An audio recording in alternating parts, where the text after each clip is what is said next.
नमस्कार, good morning, जय अम्बे। अभिजीत भाई आपका स्वागत है, दिलीप भाई आपका स्वागत है। दिलीप भाई को बहुत दिन के बाद सामने सामने देखा। Good morning sir.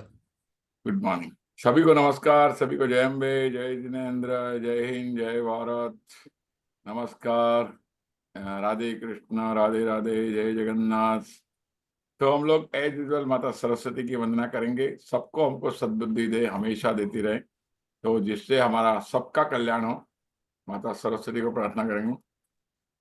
या कुन्देन्दुतुषारहारधवला या शुभ्रवस्त्रावृता या वीणावरदण्डमण्डितकरा या श्वेतपद्मासना या ब्रह्माच्युत शंकर प्रभृतिभिः देवैः सदा वन्दिता सा मां पातु सरस्वती भगवती निशेषजाड्यापहा। और दोस्तों, हम सबके हेल्थ वेल्थ हैप्पीनेस के लिए 10 सेकंड की प्रार्थना करेंगे। ओम सर्वे भवन्तु सुखिनः, सर्वे सन्तु निरामया, सर्वे भद्राणि पश्यन्तु मा कश्चित् दुःख भाग् भवेत्। हम लोग जितने भी लोग इस संसार से देह त्याग चुके हैं, इनकी आत्मा को परमात्मा उनके श्री चरणों में स्थान दे, उसके लिए हम परमात्मा को प्रार्थना करेंगे।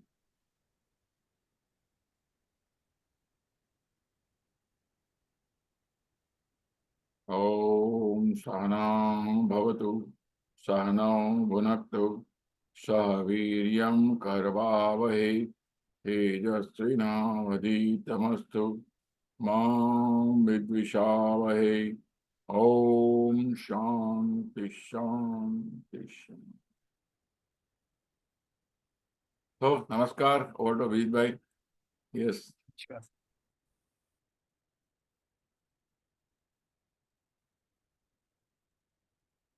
यस अभिजीत भाई, आप चालू करिए। ओके। सो दोस्तों नमस्कार, आप सभी को नमस्कार। और जितने भी हमारे इंश्योरेंस के चाहने वाले, इंश्योरेंस को अपना करियर में जबरदस्त बनाने वाले जितने भी लोग इस प्लेटफॉर्म पर आए, आप सभी का मैं अभिजीत देसाई आज के इस वेबिनार में तहे दिल से स्वागत करता हूं। दोस्तों एक शेर आपके सामने शुरुआत करना चाहूंगा, क्योंकि आज के वक्ता भी एक जबरदस्त शेर के काबिल है। तो उम्मीद करता हूँ आप सबने इरशाद बोला होगा, क्योंकि इरशाद बोलने के लिए आप सामने नहीं है, लेकिन आय लिखेंगे तो भी चलेगा। आशिक मरते नहीं। शेर है, शेर अर्ज कर रहा हूं। आशिक मरते नहीं, मुर्दा समझकर दफनाया जाता है। आशिक मरते नहीं, मुर्दा समझकर दफनाया जाता है। कब्र उखाड़ के देखो, इंतजार में पाया जाता है। वाह वाह, वाह वाह, वाह। दोस्तों ऐसे ही इंश्योरेंस के एक जबरदस्त आशिक, जिन्होंने बहुत प्यार किया इस इंश्योरेंस इंडस्ट्री को और जबरदस्त नाम कमाया, शोहरत कमाई, पैसा कमाया, तो ऐसे हमारे दिलीप पाटिल साहब, उनको आज मैं इंट्रोड्यूस कर रहा हूं। तो ऐसे बहुत भाग्य लगता है, बहुत सौभाग्य लगता है कि ऐसे हस्तियों को आपके सामने लाने का, उनके बारे में आपके सामने इंफॉर्मेशन रखने का कि उन्होंने क्या क्या अचीव किया है। तो मैं छोटे से उनका छोटा सा इंट्रोडक्शन, बहुत छोटा है लेकिन उनकी अचीवमेंट काफी बड़ी है। सो उन्होंने join LIC of India as an agent 2011 का उनका LIC का ज्वाइनिंग है। एंड अच्छा, फ्रॉम लास्ट 14 ईयर्स, मतलब उनका 14 साल से बराबर है, उसको वनवास नहीं कहेंगे लेकिन 14 साल का एक बहुत बढ़िया सफर उनका रहा। और IOE ज्वाइन किया 2012 में। देखिए दोस्तों क्या होता है मालूम है, बहुत सारे अभिकर्ता ऐसे जिन्होंने एजेंसी लिया, उसके 15 20 25 साल के बाद IOE में आ गए। और बहुत लकी लोग ऐसे जो एजेंसी लेते हैं और कुछ ना कुछ कारणवश वो IOE में आ जाते हैं। तो इमीडिएटली अगले साल उन्होंने IOE ज्वाइन किया और कमिटमेंट कोर्स जिस कोर्स के लिए बहुत सारे लोग अभी भी सोच रहे थे क्या करें क्या करें, अच्छा बहुत सारे लोगों ने पॉजिटिव डिसीजन भी ले लिया। तो बिलीव करिए इन्होंने उस समय 2013 में कमिटमेंट कोर्स ज्वाइन किया, started doing average business between, मतलब तब तक उनका बिजनेस बड़ा एवरेज था, और join all achievers mastermind meeting team. दोस्तों मैं आपको एक चीज बताता हूँ, मास्टरमाइंड मीटिंग बहुत लोगों ने सुना, बहुत लोगों को लगता है ये इसमें क्या रहेगा। बिलीव करिए मास्टरमाइंड मीटिंग मतलब जलन। अब आप सोचोगे जलन वर्ड तो ये अभिजीत भाई क्या बोल रहे हैं। पॉजिटिव जलन, पॉजिटिव जलन, एक जलन होती है। जलन मतलब क्या, पांच लोग हैं, चार लोगों ने बढ़िया काम किया, साला मैंने काम क्यों नहीं किया। देखिए जलन मतलब उनका भी काम ना हो मेरा काम हो, ये जलन है। वो भी बर्बाद हो मैं केवल आबाद हूं, ये जलन है। लेकिन उनका भी बढ़िया काम हो और साथ में मेरा भी बढ़िया काम हो, ये फीलिंग होती है ना, ये मास्टरमाइंड मीटिंग में होती है। और जिस वजह से बीमा बेचा उसके बारे में शेयरिंग होती है। और बिलीव करिए मास्टरमाइंड मीटिंग का जो अनुभव है वो काबिले तारीफ होता है, क्योंकि हमने भी बहुत साल पहले से ये चालू किया था। So all achiever mastermind meeting उन्होंने चालू किया या 2013, एंड जर्नी स्टार्ट 2013 से एमएम मीटिंग चालू हुआ, उनका एमडीआरटी का जर्नी स्टार्ट हुआ 2016 से। कंटिन्यूस एमडीआरटी हो रहे, कंप्लीटिंग एमडीआरटी एवरी ईयर। 2016 से 2024 में कंटिन्यूस एमडीआरटी किया। 2014 से चेयरमैन क्लब मेंबर है, and member to sorry member of a galaxy club. दोस्तों गैलेक्सी क्लब एक बहुत बड़ा सम्मानजनक एक क्लब है, जिसके वो ऑलरेडी मेंबर है। in the last 14 years sold 2000 plus policies. दोस्तों मैं कहूंगा 2000 प्लस पॉलिसी ये हमारे लिए बढ़िया है, लेकिन समाज के हिसाब से उन्होंने न जाने कितने सैकड़ों हजार परिवारों को सुरक्षित किया है। तो मैं चाहूंगा सभी लोगों को चाहूंगा कि उन्होंने 2000 प्लस पॉलिसीज बेचकर न जाने कि अच्छा कम से कम 1000 फैमिलीज को इंश्योर करके 2000 प्लस पॉलिसीज बेची है, इतने सारे लोगों को सिक्योर किया। उनका एक ऑफिस है जहाँ पे 5 डेडिकेटेड टीम मतलब स्टाफ उनके बैठते हैं, एंड बेस्ट सर्विस अपने क्लाइंट को वो देते हैं। उन्होंने अभी तक 3 कंट्रीज को इंटरनेशनली वो कंट्रीज को विजिट किया है, और इंडिया के बहुत सारी जगह पे एलआईसी के माध्यम से जाने का सौभाग्य मिला है। उनको दोस्तों जीवन आरोग्य, जीवन आरोग्य बहुत बड़ा हेल्थ इंश्योरेंस का प्लान है, बढ़िया प्लान था। वो जीवन आरोग्य वेस्टर्न जोन में सबसे ज्यादा बेचने वाले हमारे पाटिल साहब थे, और इसीलिए जोनल मैनेजर साहब के हाथों से उनको नवाजा गया, उनको अप्रिशिएट किया गया। और इन इन सारे अचीवमेंट में उनकी पत्नी मिसेस पूर्णिमा पाटिल जी का बहुत बड़ा योगदान है, जो सर्विसिंग और बैक ऑफिस बहुत डेडिकेटेडली संभाल रही है। दोस्तों इन्होंने अपने जिंदगी में हाईएस्ट पॉलिसी अभी तक का बेचा है 20 करोड़। देखिए 20 करोड़ का एक व्यक्ति को पॉलिसी बेचना, क्योंकि बड़ी पॉलिसी बेचना उसके लिए मतलब बिक सकती है, लेकिन जो बेचेगा ना उसके अंदर भी एक एक वो बोलते हैं ना, वो एक जज्बा होता है, एक हुनर होता है, एक कला होती है। दोस्तों इनकी एक खासियत है, ये क्लाइंट को जो प्रेजेंटेशन देते हैं ना 90% प्रेजेंटेशन ये खुद पीपीटी पर बनाते हैं। उनकी रिक्वायरमेंट, उनका कितना इंश्योरेंस होना चाहिए, इसका पहले से स्टडी करते हैं, और वो अपने हाथों से पीपीटी बनाते हैं, वो एक्सेल पर उसका प्रेजेंटेशन बनाते हैं। तो विच इज ग्रेट अचीवमेंट, बहुत बढ़िया है।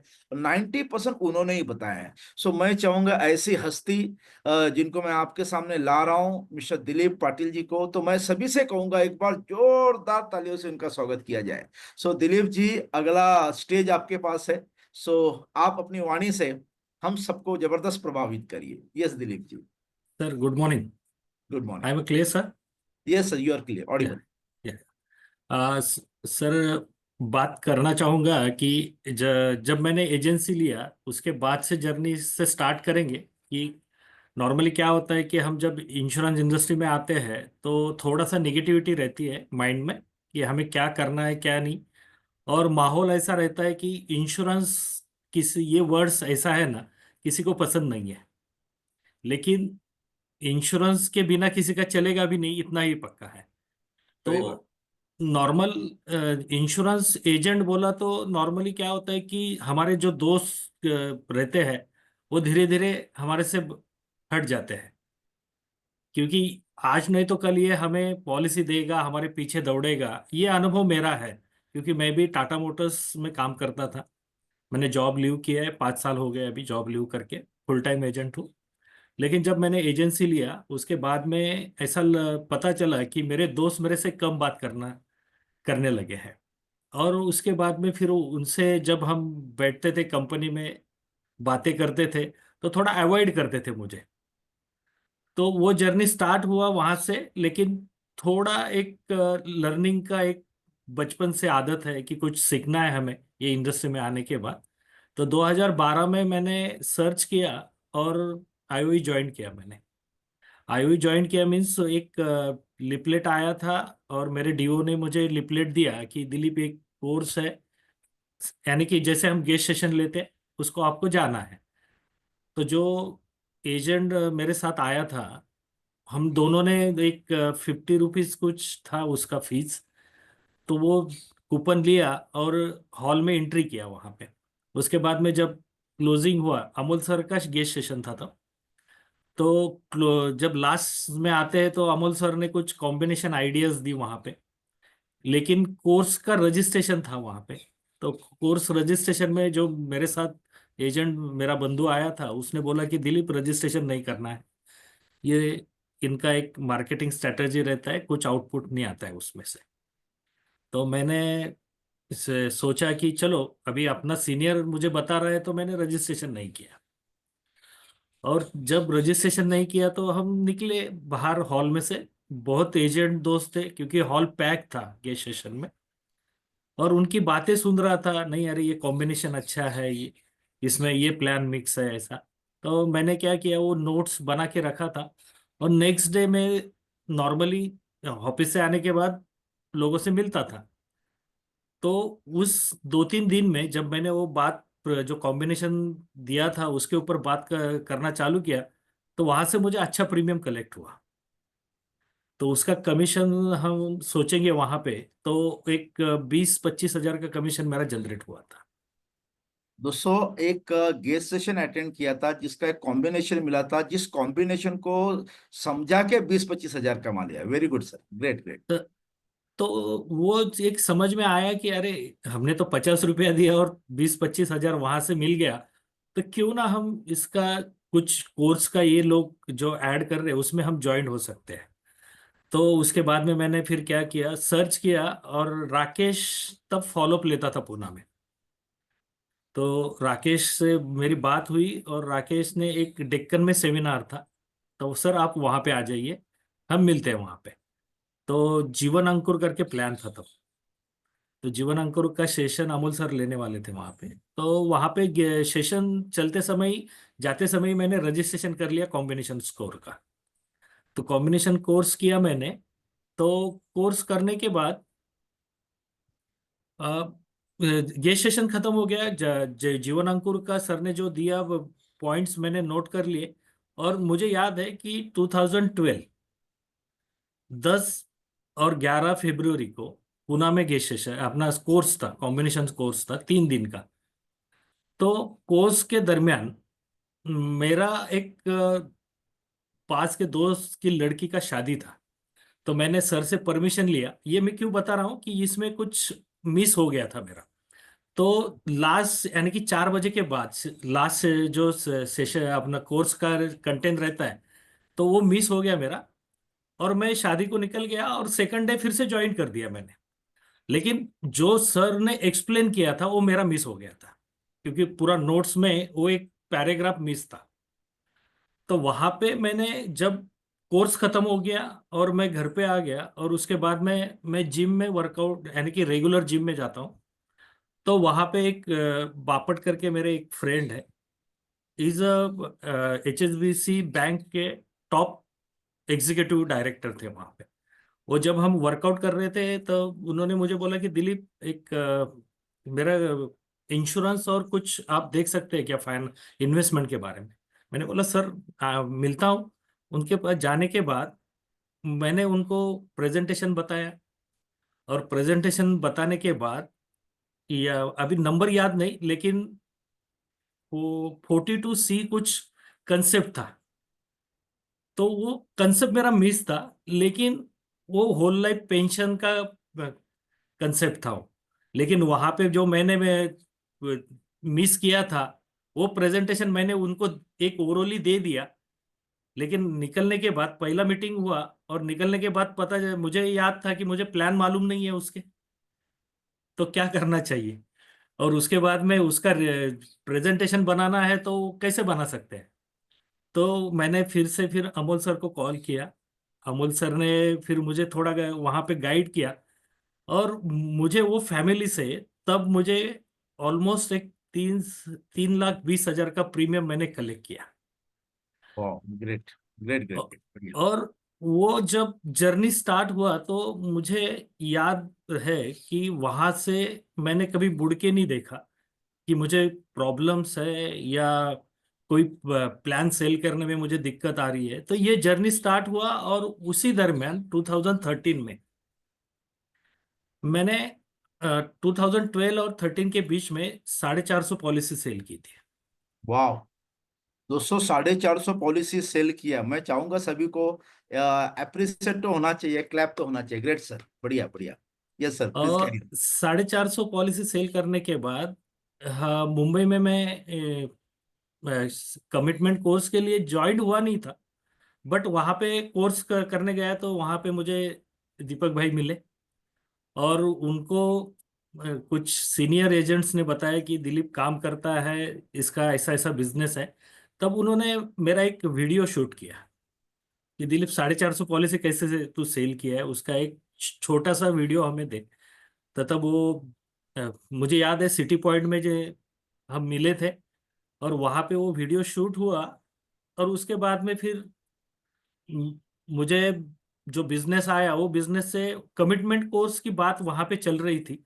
लेकिन सर एक बात है, 3.5 लाख रुपए भरना आसान नहीं होता है। तब कोर्स की फी थी, और वहां से मैंने फिर एक प्रयास किया कि नहीं चलो हम, यदि सब बात कर रहे हैं जो सीनियर एजेंट है, तो मैंने कमिटमेंट कोर्स ज्वाइन किया। और कमिटमेंट कोर्स ज्वाइन करने के बाद वहां से एक बात सीखी मैंने कि वहां से लीडरशिप क्वालिटी वहां से जनरेट हुई, कि हम लोगों को कैसे बात कर सकते हैं, प्रेजेंटेशन कैसे दे सकते हैं, और उसके बाद में लोगों से कम्युनिकेशन कैसे रख सकते हैं। तो कमिटमेंट कोर्स के बाद जो जर्नी स्टार्ट हुआ, मुझे याद है कि जीवन आरोग्य पॉलिसी जब लॉन्च हुई थी, तो लॉन्च के 1 साल थोड़ा सा प्रॉब्लम था कि मुझे समझ में नहीं आया। लेकिन अमोल सर ने जीवन आरोग्य का सिटी पॉइंट में एक सेशन लिया था, और मैं पूना से वहाँ अटेंड करने गया था। उन नोट्स करने के बाद वहाँ से मैंने जो सेलिंग शुरू किया, तो वेस्टर्न जोन में मैंने वो साल में 2015 में मैं एक नंबर 1 पे था जीवन आरोग्य, और जोनल मैनेजर ने सरप्राइज विजिट मेरे ऑफिस में दी थी तब। ग्रेट। तो 2015 में मैं घर पे ही था, और मुझे कॉल आया कि दिलीप जी, मैं हम आपके ऑफिस, उनका नंबर सेव नहीं था, दिलीप जी हम आपके ऑफिस के बाहर खड़े हैं, आप कहाँ पे हैं। और मेरा ऑफिस और घर पास में ही है। तो मैंने बोला कि सर मैंने पहचाना नहीं, सॉरी, आपका नंबर सेव नहीं है मेरे पास। तो उन्होंने मुझे बोला कि मैं जोनल मैनेजर बात कर रहा हूँ, और आपको हमको फेलिसिटेट करने आना है, तो मैं आपके ऑफिस के बाहर खड़ा हूँ।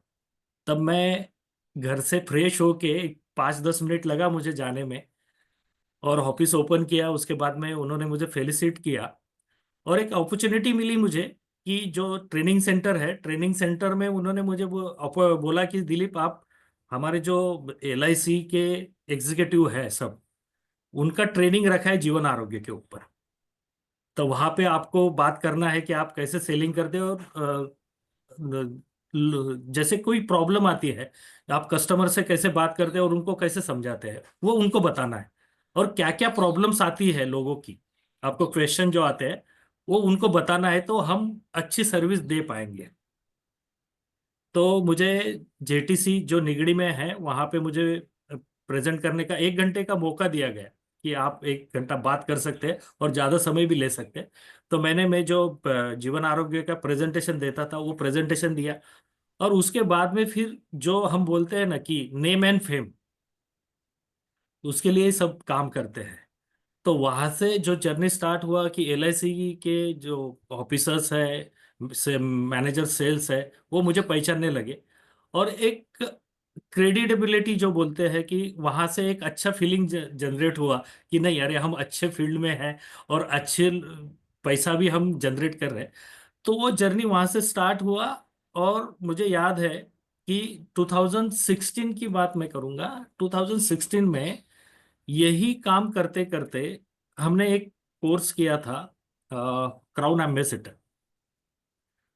तो वो कोर्स में से इनपुट्स ऐसा मिला कि नॉर्मली क्या होता है कि हम सब लोगों से बात करते हैं, नॉर्मल लोगों से, हमारी जो यानी कि हमारे जैसे ही लोगों से बात करते हैं। हम जिनका इनकम ज्यादा होता है या कोई डायरेक्टर सीईओ, ये लोगों से बात करने में डरते हैं। तो वहां पे जाना भी मुश्किल होता है, वो लोगों का अपॉइंटमेंट लेना भी मुश्किल होता है।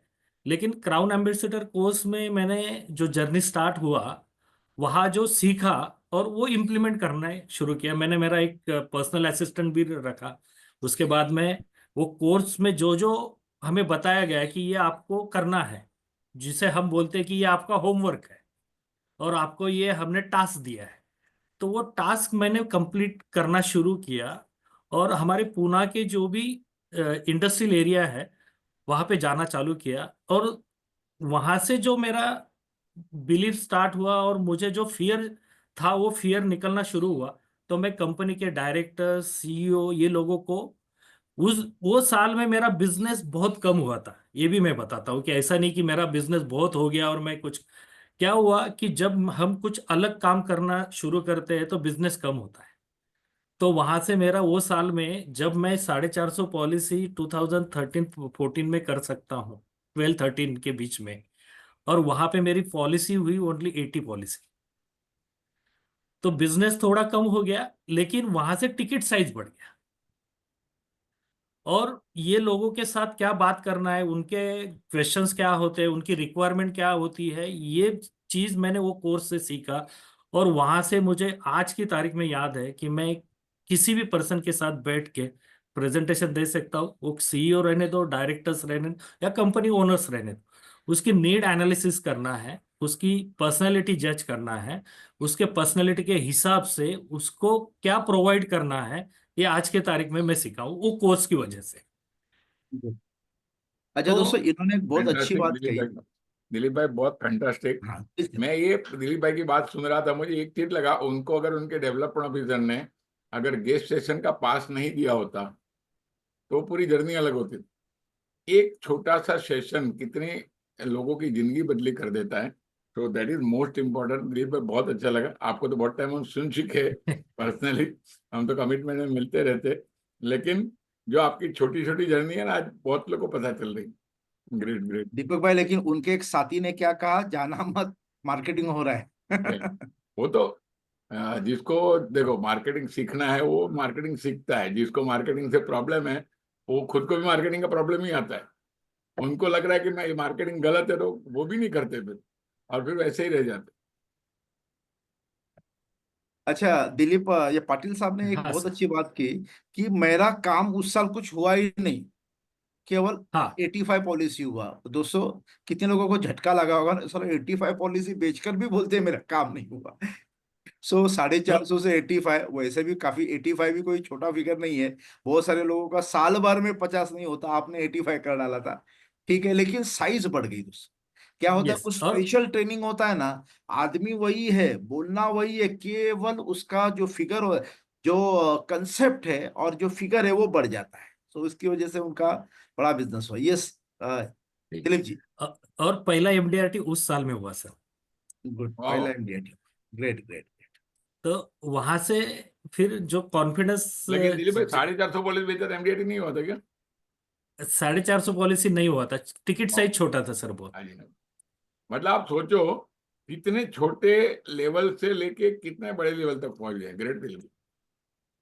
तो वहां से फिर मैंने जो हम कोर्स है या कुछ एजुकेशन लर्निंग में मैं ज्यादा बिलीव रखता हूँ, हमेशा सीखते रहता हूँ। अभी आप, बहुत लोग मुझे बोलते हैं कि हमारा बिजनेस नहीं होता है, लेकिन मैं एक बताना चाहूंगा कि ये बिजनेस की जो चीजें हैं जो मैं सीख रहा हूँ और मैं जो फॉलो करता हूँ। हम जब मोबाइल यूज करते हैं ना सोशल मीडिया के ऊपर, हमारा इंस्टा पे अकाउंट है, फेसबुक पे अकाउंट है, ट्विटर पे है और एक्स पे है, सब दूर अकाउंट बना के रखते हैं हम।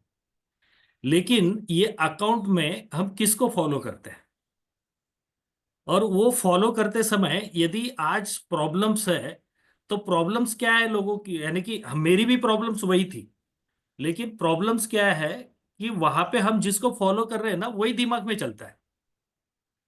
और फॉलो करने वाले कौन है, जो मार्केट में आज हम एलआईसी एजेंट है, तो एलआईसी एजेंट फॉलो कर रहा है एसआईपी वाले को, एलआईसी एजेंट फॉलो कर रहा है शेयर मार्केट को, और वही दिमाग में है। और जब हम कस्टमर के साथ बैठते हैं, तो कस्टमर जब हमें बोलता है कि मुझे एसआईपी करना है, मुझे शेयर मार्केट में पैसा इन्वेस्ट करना है, तो वो जो बोलता है हम कन्विंस हो जाते हैं। सही बात, एकदम सही बात कहा। हमारे आजू बाजू कौन है वो ज्यादा इम्पोर्टेंट, और क्योंकि ये वहां से सोशली आजू बाजू है, ये हाँ सोशली हाँ, आजू बाजू है, पूरे दिन उनके साथ ही रहते हैं।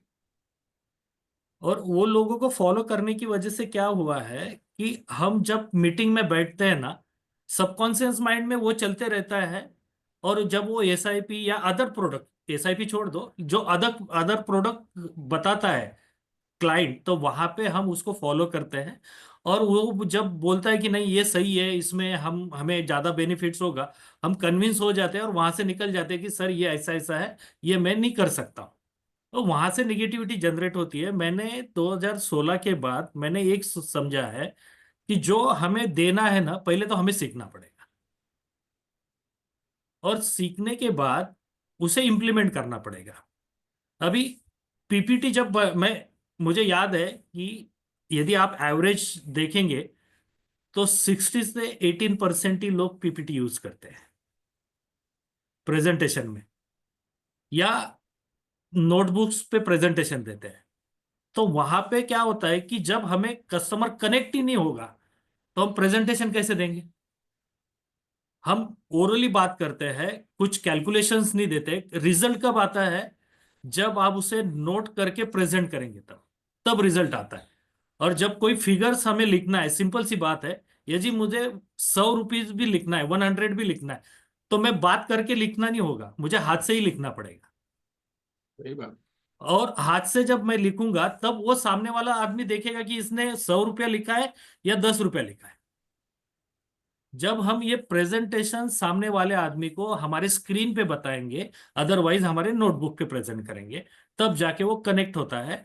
और वो चीज मैंने सीखी है कि वहां पे जब तक मैं प्रेजेंट नहीं करूंगा खुद को, और उसकी रिक्वायरमेंट ऑन पेपर में प्रेजेंट नहीं करूंगा, तब तक वो मेरे साथ कनेक्ट नहीं होगा। तो वो चीज मैं हमेशा करता हूँ, मेरे क्लाइंट का पोर्टफोलियो एक बनाता हूँ, उसके साथ उसकी रिक्वायरमेंट नीड जनरेट कर क्या है क्या नहीं, उसके हिसाब से उसका प्रेजेंटेशन बनाता हूँ। और 2 वर्ड्स मोड रोड मैप हम बताते हैं। यदि सिंपल सी बात है, यदि एक आदमी का खर्चा 50,000 रुपया अभी महीने का है फैमिली का, और उसको हम जैसे बोलते हैं कि फ्यूचर वैल्यू उसकी क्या होगी और उसकी रिक्वायरमेंट क्या होगी, या इन्फ्लेशन से उसे 20-25 साल के बाद यदि वो जॉब लीव करना चाहता है, या फाइनेंशियल फ्री होना चाहता है, या रिटायर्ड होना चाहता है, जो वर्ड्स हर एक का अलग अलग है, तो वहां से उसको कितनी नीड होगी। यदि हम रफली कैलकुलेट करते हैं, एग्जैक्ट नहीं बता पाऊंगा, लेकिन रफली उसे 3.5 करोड़ लगता है 25-30 साल के बाद, सही बात। तो हमारे पास 3.5 करोड़ का रोड मैप है क्या, उसे कैसे दे सकते हैं हम, या फिफ्टी दिलीप थाउजेंड भाई, हाँ। आपने आपने सही बताया। मैं आपको दो चीजें बताना चाहता हूँ। मैं थोड़ी एक एक चीज याद रखना चाहता हूँ। आपने जो बात बताई ना सोशल मीडिया वाली, पहले तो हम किसको फॉलो करते हैं। मैं यहाँ जितने भी एजेंट बैठे उनके चैटिंग डालने को पूछ रहा हूँ। कितने लोग के मोबाइल में कोई ना कोई गेम है, जरा आई डालिए। कोई ना कोई गेम है, जरा आई डालिए। आपके मोबाइल में कोई ना कोई गेम है, वीडियो गेम है, जरा आई डालिए।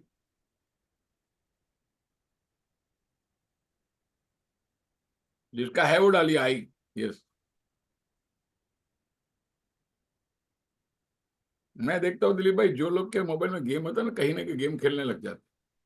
अभी दिमाग इनमें वही गेल, आपने गेम खेल के क्या मिलने वाला है। मैं बोलता हूँ आप लोग को अपना भला करना है, आज का आज गेम डिलीट कर डालो, जितनी भी गेम है। मोबाइल में कोई गेम नहीं, उनके मोबाइल में तो वीडियो होना चाहिए, ऑडियो ऑडियो होना चाहिए। अपने को कहाँ से सीखना है। और आपने जो पीपीटी की बात की ना, कहाँ से सीख सकते हैं? कल शाम को है ना हमारे अमित कोठारी जी का एक फ्री सेशन है, जिसके अंदर आपको आईटी लेवल पे इंफॉर्मेशन टेक्नोलॉजी, सोशल मीडिया में कैसे काम करना चाहिए। लेकिन आपको मैं एक बात बताऊं, जब आप एक्सेल लेके बैठते हो ना और उसमें बोलते हो भाई चलो आपको क्या लगता है सर, इन्फ्लेशन कितना रेट से बढ़ेगा? बोलेगा 6%। तो देखो 6% से आपको इतना लगने वाला है। चलो 6 नहीं 3 तो होगा, 3% से इतना होगा, तो उसको तब पता चलता है यार कम से कम 3.5 करोड़ तो मुझे लगने वाला है। ये फैक्ट एंड फिगर है ना, वो कन्विंस होने के लिए बहुत काम करता है। पहले हम लोग, अभी दिलीप आप तो अभी पीपीटी बनाते, हम लोग क्या करते, फाइनेंशियल टेबल करके एक बुक आता था जिसमें आधे टके से लेके 12% तक का गिन के आता था कि ये आधे टके से कितना बढ़ेगा, 1% से कितना, मतलब हर आधे टका में, एवरी ½ %। और वो किया ना, अभी कोई भी पूछे ना, कोई बोलेगा 5, कोई बोले 5.5, कोई बोले 6, कोई 6.5, अगर ये दे दिया ना, सामने वाले को बोल तू बोल यार इन्फ्लेशन बढ़ेगा कि नहीं बढ़ेगा? बोला 5 साल में डबल होगा। 5 साल में डबल होगा तो मतलब 12 साल, 12%। 7 साल में डबल होगा, ये होगा जो होगा। बोला परसेंटेज पे आ जाओ। अभी देखो आज का खर्चा 25,000 है, कितना होने वाला है? और ये गिनेगा ना आदमी पागल हो जाए। मैं बोला डर जाएगा। वो सोचेगा मरना पड़े, मरना बेहतर है, और जिंदा रहेगा तो मर जाएंगे, तभी वो कन्विंस होता है। आपने जो बात बोली ना उसका इंपॉर्टेंस बहुत बड़ा है। अभी छोटा सा एक्सेल सीखने का है, बहुत कुछ पॉसिबल है, लेकिन हमारे अमित भाई मेहरबान है। और आज शाम को, जैसे आपको किसने गेस्ट स्टेशन का पास दिया था, आज शाम को एक और शुभारंभ अपना, आज शाम का एक सेशन हम लोग दे रहे हैं, जो हम बाद में भी बताएंगे, हमारे अभिजीत भाई बताएंगे। टोटल फ्री सेशन जिसको सब लोग अटेंड कर सकते।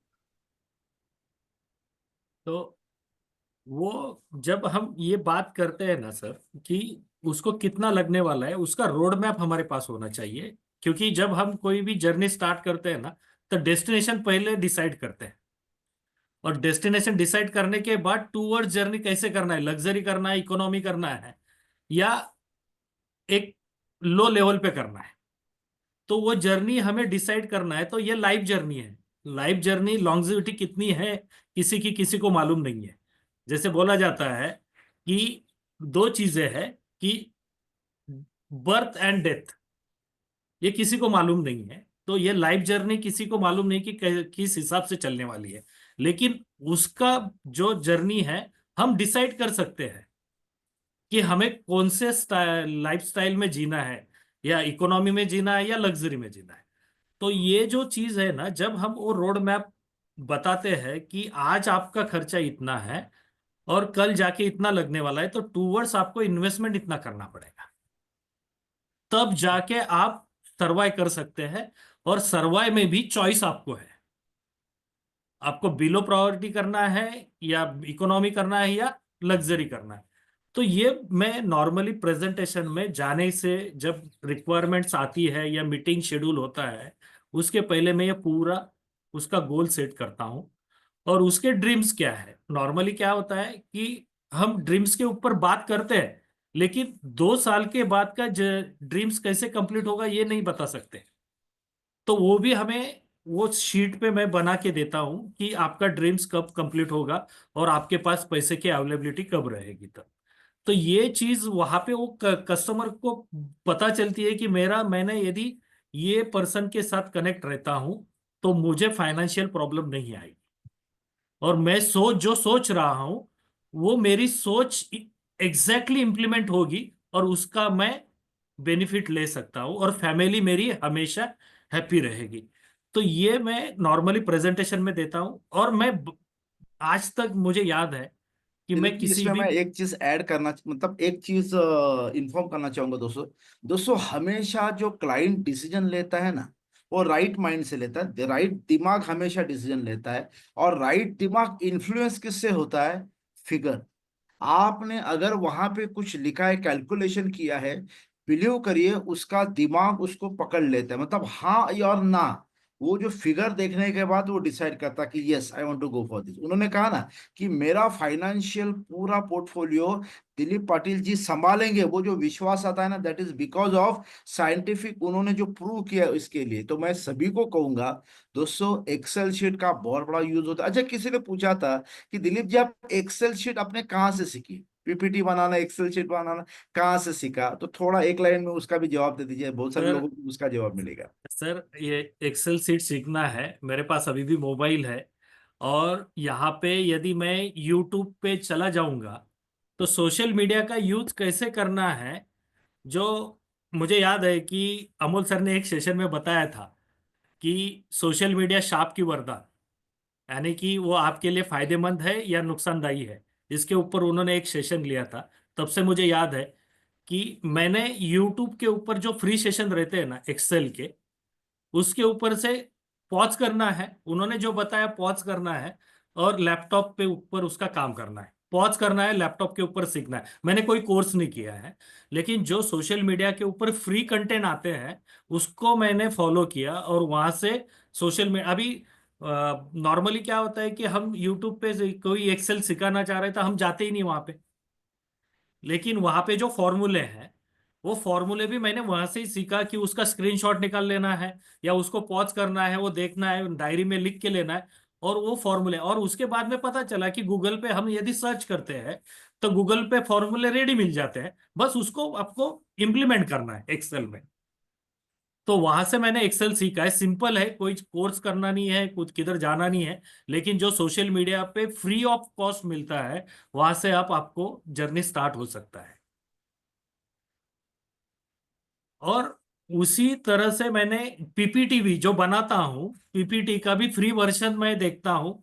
और वहां पे नया नया गूगल पे चले जाएंगे कि फ्री डाउनलोडेड पीपीटी, उसका जो हमें मिलता है, वहां से मैं पीपीटी डाउनलोड करता हूँ। आज भी मेरे पास परचेस नहीं है, मैं फ्री पीपीटी का सैंपल डाउनलोड करता हूँ और उसके ऊपर भी एडिशनल करता हूँ।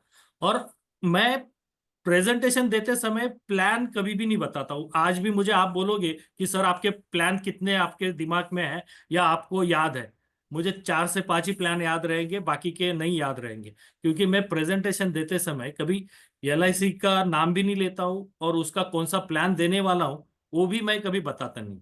तो उसका रीजन है कि जब मैं प्रेजेंटेशन देता हूँ, उसकी नीड कंप्लीट करनी है, तो वो कैसे कंप्लीट करनी है वो चॉइस मेरा है, और उसको रिजल्ट प्रोवाइड करना है, तो उसको बस रिजल्ट चाहिए।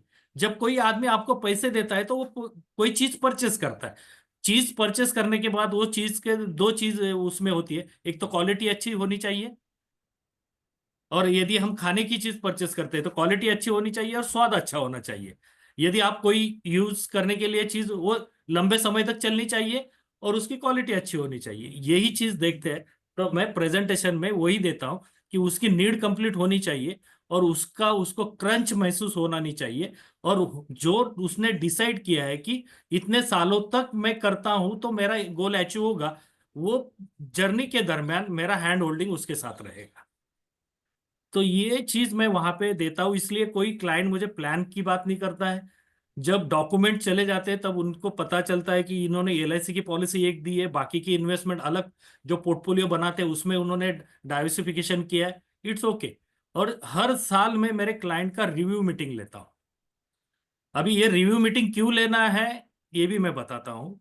जब कोई आदमी के साथ आप बैठते हैं, मीटिंग करते हैं, तो यदि उसका रिक्वायरमेंट, यदि 50,000 मंथली का इन्वेस्टमेंट का आता है, तो पहले इसमें वो 50,000 कभी इन्वेस्ट नहीं करेगा आपके साथ बैठ के।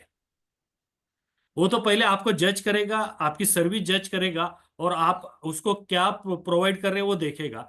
नॉर्मली क्या होता है कि यदि मैंने उसको बोला कि सर आपकी रिक्वायरमेंट आ रही है कि आपको 50,000 मंथली इन्वेस्ट करना पड़ेगा, तो वो क्या करता है, 50 का वो बोलता है नहीं अभी मेरे पास इतना पैसा नहीं है, या उसकी सिचुएशन नहीं रहती है। जो हम डेटा लेते हैं उसके पास से, जो खर्चे होते हैं, खर्चे के साथ हम पूरा टैली करते हैं तो उसके पास पैसा ही नहीं बचता है। बचता है वो 20-25 हजार ही बचता है। और 20-25 हजार में भी इन्वेस्टमेंट क्या करके लेंगे? यदि बड़ा आदमी है तो उसके पास 1,00,000-2,00,000 बचता है, लेकिन 1,00,000-2,00,000 में भी उसका नहीं हो सकता है। तो तब जाके वो आदमी बोलता है कि सर नहीं, मैं आज के तारीख में 20,000 करूंगा। तो ये जो 50,000 का उसका टारगेटेड है, तो ये 50,000 यदि हमें कंप्लीट करना है तो अगले साल रिव्यू मीटिंग में बैठना पड़ेगा। और साल भर में उसका इनकम कितना जनरेट हुआ है, उसके खर्चे कितने हुए हैं, उसके बाद में उसके फैमिली में कोई फाइनेंशियल क्राइसिस आया है या कोई ज्यादा पैसा उसके पास आया है, तो ये पूरा एक उसका अकाउंटेबिलिटी बनाना पड़ेगा, अकाउंट बनाना पड़ेगा, टैली करना पड़ेगा, और एनालिसिस करने के बाद उसको फिर अगले साल में हम कॉन्फिडेंस दे सकते हैं कि सर अभी हमें जो टारगेटेड है 50,000 उसमें और 10,000 या 15,000 बढ़ा सकते हैं। जब हम पेपर पे उसको फिगर बताएंगे कि ये आपका नीड है और इसमें से हम इजीली इतना सेविंग कर सकते हैं। तो रिव्यू मीटिंग मैं हर साल मेरे क्लाइंट के साथ करता हूँ, और रिव्यू मीटिंग में इन्वेस्टमेंट भी आती है और रेफरेंस भी जनरेट होता है, क्योंकि साल भर में 365 डेज में वो उनके फैमिली फ्रेंड्स के साथ, दोस्तों के साथ बात करता है, और वो बोलता है कि आज मुझे टेंशन नहीं है, मेरा फाइनेंशियल एडवाइजर है या वेल्थ मैनेजर है वो पूरा देखता है, तो वहां से मुझे रेफरेंस भी जनरेट होते हैं। दोस्तों, दिलीप जी ने एक बहुत बड़ी बात कही, बहुत अच्छी बात कही। आज की तारीख में देखिए, हमें लगता है अगर मान लीजिए आपने कोई समुद्र के किनारे की बालू हाथ में ली, बराबर है, रेत हाथ में ली, आपको लगता है मेरे हाथ में वो है, लेकिन 10 मिनट चलो हाथ खोलो तो सब निकल गई होती है। वैसे क्लाइंट का भी है। हम लोग क्लाइंट को बीमा बेचते हैं और सालों तक मिलते नहीं, सालों तक मिलते नहीं, और बाद में पता चलता है कि बीच में क्लाइंट ने कोई बड़ा पॉलिसी ले लिया। दोस्तों, ये गलती कभी मत करना। पाटिल साहब ने बहुत सही बात कही है। रिव्यू मीटिंग एक बहाना होता है कि दोबारा उसके पास जाने का। रिव्यू मीटिंग से उसके परिवार में जो अपडेट आते हैं, जो इनकम की अपडेट आती है, जो नए फैमिली मेंबर आते हैं, वो हमें पता चलता है। सो ग्रेट सर, ये पॉइंट बहुत बढ़िया है, बहुत अच्छा है, जिसकी वजह से हम क्लाइंट के टच में भी रहते हैं और क्लाइंट का हमें अपडेशन भी आता है। Great sir, thank you. Sir, मैं एक और सवाल पूछना चाहूंगा। Yes sir. आपने 20 करोड़ का बीमा बेचा हुआ है। 20 करोड़ मतलब कोई साधारण अमाउंट नहीं है। हमें उसके बारे में भी बताइए, ताकि बहुत सारे लोग बड़ा बीमा बेचना चाहता है, तो वो प्रोस्पेक्ट आपके टच में कैसे आया और उसको आपने कैसे कन्विंस किया? Yes please. सर उसके पहले तो एक बताना चाहूंगा, 20 करोड़ हाँ। का भी, यानी कि जब हम टाइम मैनेजमेंट करते हैं ना, मुझे याद है कि 2014 एक क्लाइंट के साथ मीटिंग मेरा शेड्यूल हुआ था। उसका तब इनकम था कुछ 70 लाख रुपीज पर ईयर। तो तब मैं जाने के बाद उसके यहाँ पहुंचने में मुझे देरी हो गई, एक हार्डली एक 10 मिनट्स लेट हुआ था मैं। तो वहां पे जाने के बाद 10 मिनट्स के बाद उन्होंने मेरे से मीटिंग किया, बात किया, लेकिन उन्होंने मुझे बोला कि दिलीप सॉरी, मैं आपके पास इन्वेस्टमेंट नहीं कर सकता हूँ या जो इंश्योरेंस पॉलिसी नहीं ले सकता। उसका रीजन है कि आप 10 मिनट लेट आए हैं, और आज तक वो क्लाइंट मेरे पास, यानी कि कभी बात नहीं हुआ है, सोशल मीडिया में टच है, बट इन्वेस्टमेंट के बारे में कभी बात नहीं करता है। तब से मैंने सोच लिया था कि मीटिंग को जाना है तो 10 या 5 मिनट पहले जाके क्लाइंट के पास बैठना है, अदरवाइज उसके ऑफिस के बाहर जो रिसेप्शन एरिया है वहां पे बैठना है। सही तो बात। तब से मैंने जब भी मेरा शेड्यूल बनाता हूँ, तो वो शेड्यूल के हिसाब से इन टाइम कब मैं जा सकता हूँ वो हिसाब से ही प्लान करता हूँ। तो जैसे आपने पूछा कि 20 करोड़ का पॉलिसी कैसे बेचा है, सर एक दिन में नहीं हुआ है। मुझे ये दो सेल मैं बताऊंगा, इसमें एक तो एक 20 करोड़ का है। मैं क्लाइंट के पास, उसका इंडस्ट्री है, इज अ मैन्युफैक्चरर, और मैन्युफैक्चरिंग यूनिट्स है उसके पुणे में 3। तो उनके साथ जब मेरी बात हुई तो उन्होंने उनको मेरा रेफरेंस दिया गया था सर, कि सर आप इनके साथ बैठिए एक बार, और ये फाइनेंशियल प्लानिंग सही अच्छी तरीके से बना के देते हैं। तो उनके पास जाने के बाद मैंने देखा कि उनका टर्नओवर कितना है। मैं जाने के बाद पहले तो उनकी रिक्वायरमेंट्स लेता हूँ, मेरा मैंने एक शीट बना के रखा है उसके ऊपर। तो मैंने नॉर्मली मैं कभी भी इन्वेस्टमेंट के बारे में बात नहीं करता हूँ। मैं आदमी के साथ बैठता हूँ तो उनकी हैबिट्स क्या है, मेरा हैबिट्स का एक पीपीटी है कि आपने क्या करना चाहिए, हैबिट्स के ऊपर बात करता हूँ। उसके बाद में आपकी लाइफ जर्नी क्या है उसके ऊपर बात करता हूँ। उसके बाद में सर क्या क्या करना चाहिए, आज की सिचुएशन क्या है। अभी नॉर्मल है कि young generation is a client का एज है अभी 29 एज है उसका। ओ। तो उनके साथ जब मैंने बात की तो उन्होंने जर्मनी में वो थे पहले, उसके बाद में जर्मनी की कंपनी छोड़ के पुणे में आए, पुणे में उन्होंने उनका सेटअप रेडी किया, आज 3 इंडस्ट्री उन्होंने खड़ी की। तो ये जब बातें जब हुई, तो बातें करते करते फिर सर आपके लड़के, छोटा एक लड़का है उसको आप क्या पढ़ाना चाहते हो, क्या करना चाहता है, इसके ऊपर बातें हुई। हैबिट्स के ऊपर कि सर आप मॉर्निंग में उठने के बाद क्या करते हो, आपका सोशल मीडिया के ऊपर कब ये होता है। तो मैं एक संदेश देना चाहता हूँ वहां पे कि सर सुबह उठने के बाद 1 घंटा मोबाइल नहीं यूज करना चाहिए आपने, मेरे पीपीटी में है वो। उसके बाद में आपने मेडिटेशन करना चाहिए, यानी कि माइंड के लिए मेडिटेशन है, हेल्थ के लिए हेल्थ एक्सरसाइज है। तो ये सब मैं बातें करते करते उनके साथ जुड़ जाता हूँ। उन्होंने फिर मुझे एक 30 मिनट्स का समय दिया था। अभी 30 मिनट्स में ज्यादा बात नहीं हो सकती है। तो मैंने क्या किया कि ये थोड़ा सा हैबिट्स के ऊपर बात किया, और यंग जनरेशन का ट्रेंड क्या है आज की तारीख में, उसके ऊपर बात किया कि आज का यंग जनरेशन क्या करता है। कि जब सैलरी उसकी चालू होती है, तो सैलरी चालू होने के बाद पहले तो मोटरसाइकिल लेता है, उसके बाद में मोबाइल लेता है, लैपटॉप लेता है। ये बातें एक नॉर्मल बातें उनसे की, और उसके बाद 30 मिनट्स मेरे खत्म हो गए। उन्होंने बोला कि दिलीप हम नेक्स्ट मीटिंग में मिलेंगे। मैंने बोला ठीक है सर, मिलते हैं। तो मैंने फिर जाते जाते, सर एक 5 मिनट आप मुझे दे सकते हैं? हाँ बोलिए ना। सर आपका मुझे थोड़ा सा फाइनेंशियल बैकग्राउंड चाहिए था। तो आपका सर खर्चे कितने होते हैं, और आपकी एम्प्लॉय की सैलरी कितनी होती है, उसके बाद में फैमिली में इंश्योरेंस कितना है, और आपकी एसआईपी कितनी है, और इक्विटी मार्केट में आज का स्टेटस क्या है, ये बेसिक चाहिए। तो उन्होंने बोला कि एक काम करो, मेरा जो मैनेजर्स है उसके पास सब है, आप उसके पास से ले लो, क्योंकि वही देखता है मेरा अकाउंटिंग सब। तब मैंने निकलने के बाद अकाउंट डिपार्टमेंट से उनके जो पर्सनल सेक्रेटरी था उससे वो सब ले लिया, और घर पे आने के बाद एक पीपीटी बनाया। और उसके बाद में फिर मैं सेकंड मीटिंग मुझे मिली एक 35-40 डेज के बाद।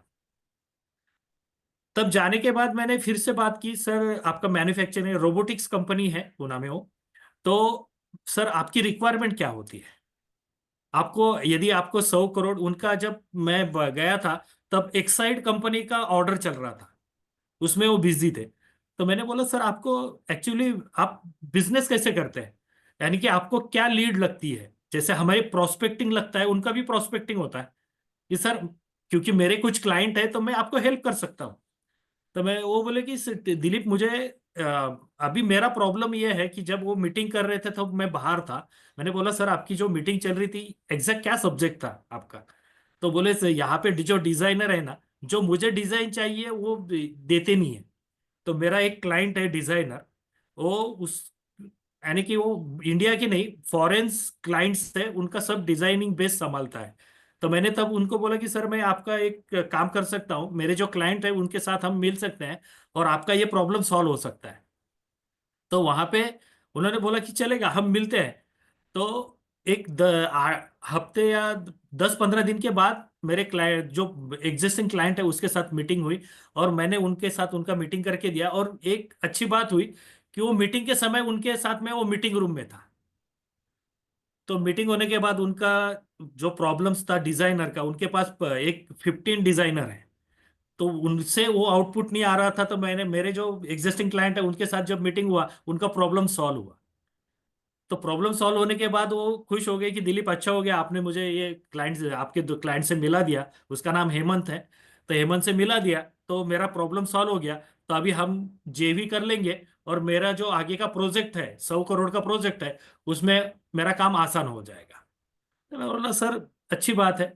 उसके बाद में फिर मैं उनके साथ गया, और मैंने मुझे मेरे ऑफिस में ड्रॉप किया उन्होंने, और वो निकल गए। मीटिंग की कोई बात ही नहीं हुई वहां पे कि नेक्स्ट मीटिंग कब करना है करके। थोड़ा मैं ये हो गया, सरप्राइज हो गया कि अरे अगला मीटिंग का शेड्यूल ही नहीं है अपने पास। फिर मैंने सोशल मीडिया पे मैं मैसेज ड्रॉप करता हूँ, बल्कि मैसेज नहीं रहते हैं, हफ्ते में 1 या 2 मैसेज में ड्रॉप करता हूँ, और परमिशन ले लेता हूँ कि सर यदि मैं मैसेज ड्रॉप करूंगा तो आपको चलेगा क्या?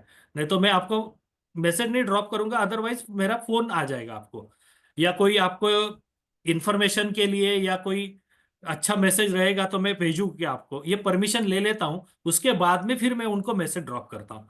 तो एक मैसेज मैंने ड्रॉप किया सर को, और उनका मैसेज आया कि अरे दिलीप आपको हमें मिलना था एक। तो हम वैसा फर्स्ट मीटिंग और थर्ड मीटिंग में ऑलमोस्ट 4 महीने का गैप हो गया था, 4 मंथ्स। तो 4 मंथ्स के बाद मैं उनके पास गया, और उनका जो मैंने बेसिक इंफॉर्मेशन लिया था उसके बाद में मैंने उनको प्रेजेंटेशन बताया कि सर आपका जो रिक्वायरमेंट्स है, आपका इंश्योरेंस एक 1 CR का ही है, और वो भी अलग कंपनी का है। सेकंड थिंग, आपके पास इन्वेस्टमेंट नहीं है, आपकी जो भी इन्वेस्टमेंट है वो रिस्क प्रोडक्ट में ज्यादा है। तो कल जाके यदि आपका बिजनेस चलता है तो अच्छी बात है, यदि नहीं चलता है, जैसे अनसर्टेनिटी आती है, कोविड आया था, ऐसे सिचुएशन में आप सर्वाइव कैसे कर पाएंगे फ्यूचर में? अभी कोविड की जो अनसर्टेनिटी थी, बहुत लोग बोलते हैं कि 100 साल के बाद आती है, लेकिन हमारे लाइफ में डेली की जो अनसर्टेनिटी होती है उसका आपको कुछ मालूम है क्या? कि आज का आपका इंश्योरेंस नहीं है, आपकी कंपनी का, आपने जो मुझे आपके मैनेजर ने जो बताया है, वैल्यूएशन आज 50 से 60 करोड़ के आसपास है। तो आपका इंश्योरेंस कितना होना चाहिए? मेरे हिसाब से तो डबल होना चाहिए। ग्रेट। वो बोले दिलीप बराबर है, लेकिन उसके लिए जो समय चाहिए, मेरे पास मेरा यानी कि घर पे खेती बना के रखा है, प्रॉपर्टी बना के रखा है। मैंने बोला सर ये सब प्रॉपर्टी है ना, ये फिजिकल दिखने के लिए अच्छी है, लेकिन ये जब आप इनकैश करने जाओगे, मैं अभी आप आंख बंद करो और मुझे बोलो कि मेरी कंपनी मुझे सेल करना है, कितने लोग आएंगे परचेस करने के लिए? तो उसने बोला कि आ जाएंगे, लेकिन नहीं सर, आप मुझे पेपर पे लिख के दो कि आज यदि मैं कंपनी सेल करता हूं तो मुझे कितनी प्राइस आएगी और कितने लोग परचेस के लिए आएंगे। उनके पास जीरो आंसर था सर, उन्होंने नाम भी नहीं लिख पाए कि मेरी कंपनी कौन परचेस करेगा। तो मैंने बोला सर आज आप हो, कल आप नहीं रहेंगे तो क्या हो? तो वो बोला कि कुछ नहीं, फैमिली बिजनेस संभालेंगी। मैंने बोला सर आप की पर्सन हो कंपनी के, और आप बोल रहे हो कि फैमिली संभालेंगी, आपकी फैमिली कितने समय के लिए कंपनी में आती है? हाँ, आपकी जो 2 यूनिट है आपके स्पाउस के नाम पे है, ठीक है, लेकिन स्पाउस वो यूनिट में कितनी बार जाती है? तो बोला नहीं जाती। सर ये सब टैक्सेशन के लिए आपने किया है, लेकिन सही में बताओ कि ये तीनों कंपनी कौन हैंडल करता है? तो आप ही हो। तो मुझे बोलिए सर कल जाके आपको कुछ होता है तो कौन संभालेगा? और किसी को परचेस करना है, यदि आपके कंपनी में किसी डायरेक्टर को परचेस करना है या सीईओ को परचेस करना है तो पैसा देना पड़ेगा। वो तो पहले देखा कि मुझे यहाँ पे कितना पैकेज मिलेगा, उसके बाद में ये कंपनी को मैं कितने प्रॉफिट में लाऊंगा, समय देना पड़ता है। लेकिन वो समय के पास जो समय है, वो समय आपके फैमिली के पास उतना पैसा है क्या? उसने बोला कि मुझे 1 करोड़ का 2 करोड़ का पैकेज चाहिए, तो आपकी फैमिली दे पाएगी? तो इतना तो बनता है ना सर कि कल जाके फैमिली के पास यदि पैसा होता है तो वो मार्केट में से जो बेस्ट पर्सन है उसको परचे हायर करके कंपनी चला सकती है। तो वो ये जो कन्वेंश उसके साथ कन्वर्शन हुआ, उसके बाद में ऑलमोस्ट उन्होंने बोला कि दिलीप हम काम करेंगे, लेकिन कितना करना है ये बाद में डिसाइड करेंगे। फिर मैंने उनको ऑलमोस्ट एक 50 करोड़ का प्रपोजल दिया था, उनकी कंपनी का जो वैल्यूएशन है उतना मैंने प्रपोजल दिया था। तो प्रपोजल देने के बाद वो हाँ ना करते करते फाइनल 20 करोड़ में हुआ, और 20 करोड़ भी इजी ओआर में पास होके आया, कुछ उसको ज्यादा समय नहीं गया। और बाकी हेल्पिंग, जैसे अभी बात हुई थी एमएम की, पूना में जैसे चैतन्य गोखले है, राम नायर है, तो सर सर ये। सर हाँ दिलीप सर, आपने 20 करोड़ का इतना बीमा बेचा, बराबर है। हाँ हाँ। और आपने इमीडिएटली दूसरा टॉपिक, अरे हमको थोड़ा आनंद लेने दो यार, 20 करोड़ का बीमा मतलब इतना बड़ा बीमा है। सो दोस्तों बिलीव करिए, 20 करोड़ का बीमा। और उन्होंने बहुत अच्छी बात कही, देखिए आपके भी बहुत सारे क्लाइंट हैं जिनकी कुछ रिक्वायरमेंट, और वो रिक्वायरमेंट आपके दूसरे क्लाइंट से हो सकती है। प्लीज ऐसे दोनों क्लाइंट को मिलाइए। क्लाइंट के दिमाग में हमारी प्रतिमा और प्रतिभा दोनों एक अच्छे लेवल पर जाती है। तो ये आपने बहुत अच्छा काम किया। और दोस्तों, क्लाइंट का जो टर्नओवर है, बराबर है, टर्नओवर है, तो उतना वो प्रपोज करना और उनको समझाना बहुत बड़ी बात है, बहुत अच्छी बात है। सो ग्रेट दिलीप जी, सभी लोगों ने आपको ये बधाई दी है। अब आप आइए हाँ, तो एमएम क्या मीटिंग। होता है कि अभी जैसे आपने बोला कि इतना बड़ा प्रपोजल है, ये कैसे? जब एमएम होती है हमेशा, हर हफ्ते हम मिलते हैं, तो ये जैसे मैंने नाम लिया, चैतन्य है, राम नायर है, जब कोई बड़ा प्रपोजल आता है और मुझे कोई क्यूरी जनरेट होती है तो ये लोगों से मैं बात करता हूँ और ये लोग मुझे हेल्प करते हैं कि कोई पेपर है या कोई जैसे रिक्वायरमेंट आती है, तो रिक्वायरमेंट के समय क्या डॉक्यूमेंट देना है, तो जब हम डिस्कस करते हैं तो प्रॉब्लम सॉल्व होती है वहां पे। तो ये जर्नी चालू हुआ वहां से। और उनके जो रेफरेंस है, अभी काम चल रहा है, जो मेरे क्लाइंट है उन्होंने रेफरेंस दिया है, और जैसे मैंने बोला कि हैंड होल्डिंग में करता हूँ, उसके बाद में उनका फैमिली का भी इंश्योरेंस मेरे पास है। दिलीप भाई, हम लोग क्या फैमिली। करने वाले हैं अभी, जो हाँ नए सीसी जुड़े हैं ना, उनके लिए एमएम बना के देने वाले हैं। अभी हम लोग हाँ प्लान में है, तो अभी सब लोग एक दो दिन में और लोग जुड़ रहे थे, एक साथ में सबका एमएम बना के देंगे, तो एक हाँ दूसरे हाँ को पूछ पाएंगे। और हाँ एक हाँ प्लेटफॉर्म उनको ऐसा मिलने वाला है, दिलीप भाई, आज तक किसको नहीं मिला, आपको भी नहीं मिला है, वो भी हाँ सबको हाँ। मिलने वाला है, जो लोग कमिटमेंट कोर्स में है उनको, कि आपको डायरेक्ट वो पूछ सके। अभी आप पूना का एमएम नहीं, आप ऑल इंडिया के एमएम में आ सकते हो, ऐसा है, सामने सामने, ऐसा ओके, प्लेटफॉर्म आने वाला है। बहुत बड़ी बात है सर। तो ये यहाँ से फिर बाकी दोस्तों का भी मेरे पास इन्वेस्टमेंट आ गया है। अभी इन्वेस्टमेंट करते समय मैं एक बकेट में इन्वेस्टमेंट नहीं करता हूँ, उनके गोल के हिसाब से, यानी कि present requirement, future requirements, present liability and future liability. अभी बहुत लोगों को थोड़ा सा ये होगा कि प्रेजेंट लायबिलिटी और फ्यूचर लायबिलिटी क्या होती है। प्रेजेंट लायबिलिटी मींस उसके आज नेसेसिटी जो है वो लायबिलिटी है उसकी फैमिली की। प्रेजेंट बच्चों का जो एजुकेशन है वो प्रेजेंट लायबिलिटी में भी आता है, प्रेजेंट जो चालू है वो। उसके बाद में उसका जो लोन है वो प्रेजेंट लायबिलिटी में आता है। फ्यूचर लायबिलिटी मीन्स फ्यूचर के लिए जो फैमिली हम नहीं है, उसके बाद में उनको सर्वाइव करने के लिए, बच्चों के एजुकेशन के लिए, बच्चों के मैरिज के लिए, और फैमिली के लग्जरी के लिए, ये फ्यूचर लायबिलिटी है। तो इसका पूरा प्लान मैं ऑन पेपर बना के देता हूं। और बनाने के बाद, उसके बाद बहुत बार ऐसा हुआ है मेरे पास, यानी कि 99% हुआ है, लोगों ने मुझे, जब मीटिंग चालू है, मीटिंग चालू होने के बाद, सर हम, मेरे दोस्त को भी मैं आपको रेफर करता हूं, तो रेफरेंस मीटिंग में ही आता है। और मेरा क्लोजिंग रेशो, मीटिंग बहुत कम होती है ऐसा नहीं है, प्रॉब्लम सबको है प्रोस्पेक्टिंग की, लेकिन मीटिंग क्लोज मेरा रेशो है 90% रेशो है सर क्लोजिंग का। ग्रेट, बहुत बढ़िया। दोस्तों बिलीव करिए, कल मैं दिलीप जी से बात कर रहा था। दिलीप, मतलब तब मुझे एक चीज पता चली कि बहुत सारे अभिकर्ता जब मार्केट में जाते हैं ना, तो लोग उनसे मिलने, मतलब लोग भागते हैं, अरे ये आ गया, ये आ गया। लेकिन इनके साथ ऐसा है कि लोग इनको मिलने के लिए उतावले होते हैं, तैयार होते हैं। तो ये बहुत बड़ी बात है, बहुत अच्छी बात सर उसका, जैसे जब मैं मीटिंग में बैठता हूं तो मैंने जैसे बोला कि मैं कभी पैसे की बात नहीं करता हूं, इन्वेस्टमेंट की बात नहीं करता हूं, लेकिन मैं वो पर्सन जो बिजनेस में है या सर्विस करता हूं, तो मैं पहली बात वहां पे करता हूं कि उसका इनकम कैसे बढ़ाया जाए। यानी कि मनी मेकिंग होता है आदमी का, लेकिन वो मनी मेकिंग एक सर्टन इसमें ब्लॉक हो जाता है। जैसे आप सर्विस करते हैं, यदि आपकी सैलरी 1 लाख है तो ज्यादा से ज्यादा 1.5 लाख होगी, उसके ऊपर नहीं जाएगी।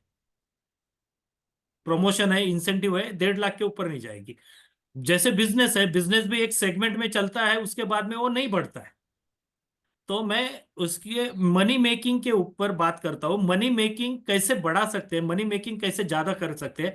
तो वो स्किल्स क्या बिल्ड करना है आपको, आपके प्रोफेशन के हिसाब से आपको कौन से स्किल बिल्ड करना है, इसके ऊपर मैं ज्यादा बात करता हूं। और मनी मेकिंग होने के बाद नेक्स्ट टाइम मनी प्रोटेक्ट करना। मनी प्रोटेक्ट नहीं हुआ तो फ्यूचर में प्रॉब्लम ही प्रॉब्लम है। मनी प्रोटेक्ट होने के बाद उसका बड़ा टास्क है मनी मैनेजिंग। यदि आप मनी मैनेजिंग नहीं करते हैं तो आपका पैसा आपके पास नहीं रुकेगा। जैसे बच्चे को, छोटे बच्चे को हम नर्चर करते हैं, क्यों करते हैं? कि वो अच्छा, उसके ऊपर संस्कार हो, अच्छा वो पढ़ाई करे और अच्छे जॉब को लगे। और ये इसका समय है 25 साल का। लेकिन हमें मनी मेकिंग, मनी प्रोटेक्ट और मनी मैनेजिंग करते समय हमारा दिमाग चलता है कि मेरा 2 महीने में, 1 महीने में पैसा डबल होना चाहिए। यदि मैं मनी मैनेजिंग प्रॉपर नहीं करता हूं तो मनी मल्टीप्लिकेशन नहीं होगा। यदि है। मैं, मेरा मैनेजिंग प्रॉपर नहीं है तो मल्टीप्लिकेशन नहीं होगा, और मनी मल्टीप्लिकेशन नहीं होगा तो मनी वर्क्स नहीं करेगा, और मनी वर्क्स नहीं करेगा तो फ्यूचर आपका डार्क में है पूरा। तो ये चीज मैं पहले समझाता हूं।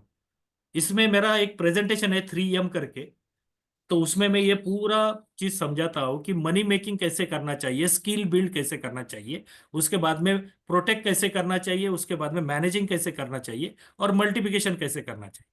तो ये चीज मैं, और जैसे मैंने पहले भी बोला कि हैबिट्स के ऊपर, यंग जनरेशन की आज का ट्रेंड क्या है, उनके पास पैसा है क्या। तो पहली चीज है, मैं जो बात करता हूँ फ्रेमवर्क में, कि आपका जो मनी मेकिंग होता है, आपका मनी मेकिंग में आपके पास मनी मैनेजिंग होना चाहिए।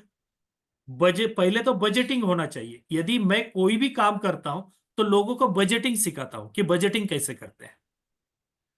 बजटिंग सीखने के बाद उनसे बात करते करते फिर आपका मनी मैनेजिंग कैसे करना चाहिए, उसके बाद में आपका इंश्योरेंस कितना होना चाहिए, और इंश्योरेंस होने के बाद फिर आपका इन्वेस्टमेंट कौन से सेगमेंट में कितना होना चाहिए। ये फ्रेमवर्क देने के बाद वो आदमी मेरे साथ कनेक्ट होता है, क्योंकि मैं अभी तक मेरे बारे में कभी बात नहीं किया है। उसके पास पैसा कैसा जनरेट होगा और उसको वो कैसे मेंटेन कर सकेगा। और जब मैनेजिंग की बात आती है तो वो बोलता है कि सर ये हो ही नहीं पाता है। तो मैनेजिंग करने के लिए सर मैं हूं, मैं आपको बताता हूं ये हिसाब से आपको मैनेज करना है, और हैंड होल्डिंग मैं दूंगा मनी मैनेजिंग के लिए, और मल्टीपेशन मनी मल्टीप्लिकेशन के लिए मैं भी आपके साथ हूं। बजटिंग में कोई प्रॉब्लम आती है तो बजटिंग का भी मैं सिखाता हूं कि बजटिंग कैसे करना है। अभी नॉर्मली है कि हमें थंब रूल मालूम है सब इन्वेस्टमेंट के। अभी सोशल मीडिया पे 30 50 20 का थंब रूल बहुत पॉपुलर है, लेकिन सही में उसमें होता है क्या सर? आप मुझे बना के दो, 50% में आपके जो भी एक्सपेंसेस है आप नोट करके दे दो मुझे। कोई नहीं लिख पाता है सर। 50% तक जा ही नहीं सकता, वो 20 25% ही लिख पाता है, 25% ब्लैंक रहता है। तो मैं वहां पे राउंड करता हूं और उसको बोलता हूं सर सब पैसा यहां पे जा रहा है 25% में। ये 25% आप मैनेज नहीं कर पा रहे ना, तो 25 का 75% खा रहा है आपका पैसा। तो बजटिंग क्या करना है, फॉर्मूला कौन सा यूज करना है, उसके लिए आपके पास ऑन पेपर डॉक्यूमेंट होने चाहिए कि ये महीने में फिर आपको कौन सा ऐप यूज करना चाहिए। जैसे डेली खर्चे का एक्सपेंसेस ऐप है, मोबाइल पे कर सकते हैं या एक्सेल बना सकते हैं, या आप खुद डायरी पे लिख सकते हैं जो पुरानी आदत। अभी आप बोलोगे कि सर ये आपने कहाँ से सीखा।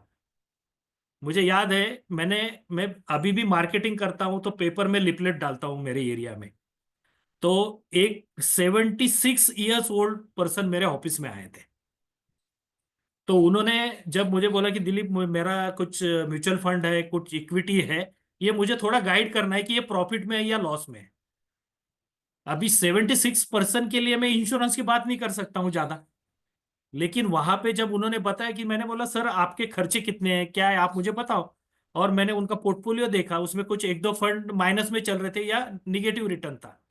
तो मैंने बोला कि सर ये अभी आप थोड़े दिन के बाद मैं आपको गाइड करूंगा, ये सेल कर दो, नया परचेस करो। तो वो हिसाब से उन्होंने बोला। और मैंने बोला कि सर अभी आपके पास बैंक में कितना पैसा आपको मालूम है? उन्होंने इमीडिएट बोला कि दिलीप 1,20,000 मेरे पास है। मैंने बोला सर इतना इमीडिएट आपने कैसे क्या बोला? और मेरा रेंट आता है 45,000 का रेंट आता है मेरा। मैंने बोला फ्लैट कहाँ पे है? तो मेरे नियर ही उनका फ्लैट है, बावदान करके एरिया है वहां पे। सर आपका डेली का खर्चा कितना है? उन्होंने बोला कि दिलीप मेरा आज का खर्चा मैं बताता हूं। आज मेरा खर्चा हुआ है 4,000, सॉरी 450 रुपया। मैं तो थोड़ा शॉक हो गया कि अरे ये 76 एज का पर्सन मुझे इमीडिएट, मैं जब बात कर रहा हूँ तो इमीडिएट आंसर दे रहा है।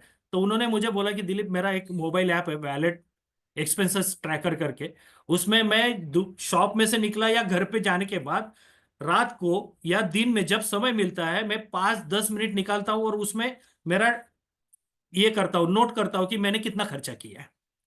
और उसके हिसाब से मेरा जो इनकम है, मैं महीने का इनकम आता है उसमें से ये माइनस होता है, तो मेरे पास बैंक में कितना है और मेरे हाथ में इन कैश कितना है ये मुझे पता रहता है। तब से मैंने सीखा है कि हर क्लाइंट का एक्सपेंसेस ट्रैकर बनाना चाहिए, और हर क्लाइंट को मैं एक्सपेंसेस ट्रैकर सिखाता हूं कि ये आपको करना है।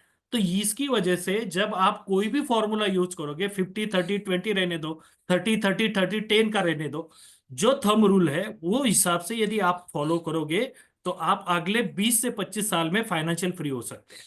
दिलीप भाई, मुझे आपकी बातें सुन के ऐसी लग रही है, सुनील लोहिरा जी है, अभी नए नए कमिटमेंट को ज्वाइन किए, कमल भाई ने बहुत अच्छा फीडबैक दिया है। मुझे हाँ। लग रहा है आपका एक फुल डे है ना हर जगह, दिल्ली, अहमदाबाद, कलकत्ता कमिटमेंट कोर्स वाले के स्पेशल सेशन रखेंगे कि जिसकी वजह से आप वो डिटेल में समझ पाए। अभी तो एक आधा घंटा 1 घंटे में सर बहुत सारे लोगों का इंक्वायरी आ रहा है कि दिलीप सर ये कैसे समझाते हैं, हमको पीपीटी समझाइए। लेकिन क्या है दिलीप सर कल ही बोला वो था कि पीपीटी में कंफ्यूज हो जाएंगे, ये आधे घंटे का टॉपिक नहीं है। तो मेरे ख्याल से मई में तो ये रहेगा, जून में या तो ऐसा हम लोग प्लान करते हैं, हर जगह एक दिलीप पाटिल के एक सेशन रख लेंगे, बहुत मजा आएगा, एंजॉय हो जाएगा। क्योंकि सबको है ना, देखो हम लोग क्लास में सिखाते हैं, आपने अप्लाई किया है, आपने एक्चुअली उसको देखा है, अभी आपने सब लीडर का मिला के एक टोटल एक अप्रोच बना लिया है। बहुत अच्छा लगा मुझे दिलीप भाई। मुझे लगा कि हमारे प्रभु देसाई जी भी बोल रहे थे कि सर ऐसा करो ना, अचीवर लोग कैसे काम करते हैं, कमिटमेंट क्वेश्चन उनके लिए भेजो। मतलब सही बात है, अभी मैं ढूंढ ही रहा था ना, मुझे लग रहा है कि you can be a fine fantastic leader for IOE. And आप अभी हम लोग बहुत लोग को मौका देना चाहते हैं, हम लोग एक ट्रेन द ट्रेनर प्रोग्राम करके ला रहे हैं, जो लोग को फ्यूचर में लीडिंग कर सकते हैं। करना नहीं करना तो हम लोग मिलकर कर सकते हैं, लेकिन ऐसा कुछ ना कंट्रीब्यूशन की भावना से जो लोग आना चाहते हैं, देखो अभी बहुत लोग आपको कांग्रेचुलेशन डाल रहे हैं। बहुत अच्छा लगा दिलीप भाई। तो ये सब जब मैंने सीखा उनकी तरफ से, तो मैंने इमीडिएट क्या करता हूँ, मैं कोई भी कोर्स करता हूँ या कोई भी चीज सीखता हूँ ना, तो रात को घर पे आने के बाद 1 घंटा निकालता हूँ उसके लिए। और 1 घंटा निकालने के बाद उसको नोट करता हूँ। और नोट करने के बाद अभी मुझे बहुत चीज है कि दिमाग में आती है तो क्या करना है, तो मेरे पास मेरी डायरी भी है। तो जैसे भी कोई भी चीज आती है तो पेपर पेन रहता है साथ में, उसको इम्प्लीमेंट करता हूँ। इम्प्लीमेंट करने के बाद उसका मैं पीपीटी कैसे बना सकता हूँ, प्रेजेंटेशन में कैसे यूज कर सकता हूँ, तो वो यूज मैं प्रेजेंटेशन में यूज करता हूँ। तो क्या होता है कि प्रेजेंट रियलिटी हम प्रेजेंट करेंगे ना लोगों को, तो हमेशा आपके साथ कनेक्ट होंगे। पास्ट में क्या हुआ ये बताने जाएंगे ना, तो किसी को पसंद नहीं है। बुरा वक्त किसी को याद रखना नहीं चाहता है, अच्छा समय भी आदमी भूल जाता है कुछ दिनों के बाद। तो प्रेजेंट रियलिटी जो मार्केट में है, लोगों के दिमाग में है, वो मैं प्रेजेंट करता हूं और उसको पीपीटी में कन्वर्ट करता हूं। और एक्सेल में जो फिगर्स है, वो एक्सेल में फिगर मेंटेन करता हूं। तो उस हिसाब से मैं लोगों के साथ जुड़ता हूं। और आगे चल के अभी एक और मैंने जैसे बताया था कि 20 करोड़ के बाद एक शेयर मैं करूंगा। मेरा एक क्लाइंट है माइक्रोसॉफ्ट कंपनी में, उसका 52 लाख का पैकेज है, अब भी क्लोज हुआ है पिछले कुछ दिनों में। तो उसके साथ जब मैं बैठा, तो उन्होंने बोला कि सर मुझे हर साल फिर घूमने जाना है, फॉरेन टूर करना है, उसके बाद में मुझे रिटायरमेंट के लिए 10 करोड़ चाहिए, जो फिगर मैंने ही निकाल के दिया था। तो 10 करोड़ चाहिए। और उसके बाद में अभी अनमैरिड है, तो फैमिली जब जनरेट होगी तब उसका भी मुझे पूरा वर्कआउट करना है। तो मैंने फिर मेरे हिसाब से उसका सब एक्सेल बना के दिया और उसको भेजा मैंने।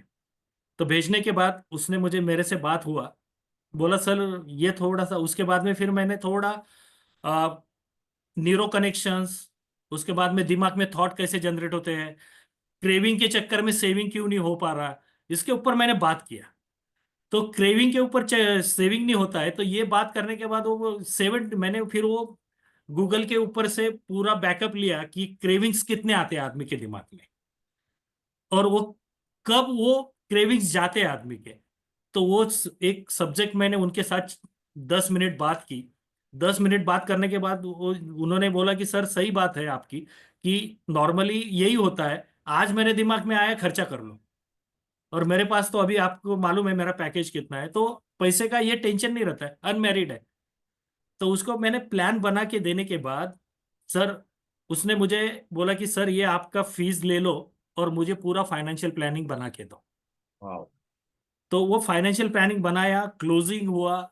और सही तरीके से उसने बोला कि आज तक, जैसे अभी एज है 24 सर उसका, लेकिन आज का न्यू जनरेशन क्या सोचता है, वो बोला कि सर जितना भी मैंने सर्च किया है ना, इतना डिटेल में किसी ने मुझे बताया नहीं है।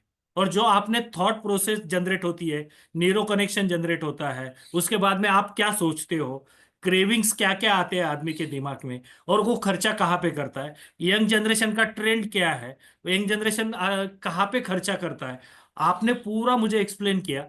सर उसने कमिटेड है कि उसका मंथली ऑलमोस्ट 1.5 से 2 लाख का इन्वेस्टमेंट हमने बेसिक चालू किया है, टारगेटेड है 2 लाख मंथली का। ग्रेट, बढ़िया बढ़िया बढ़िया।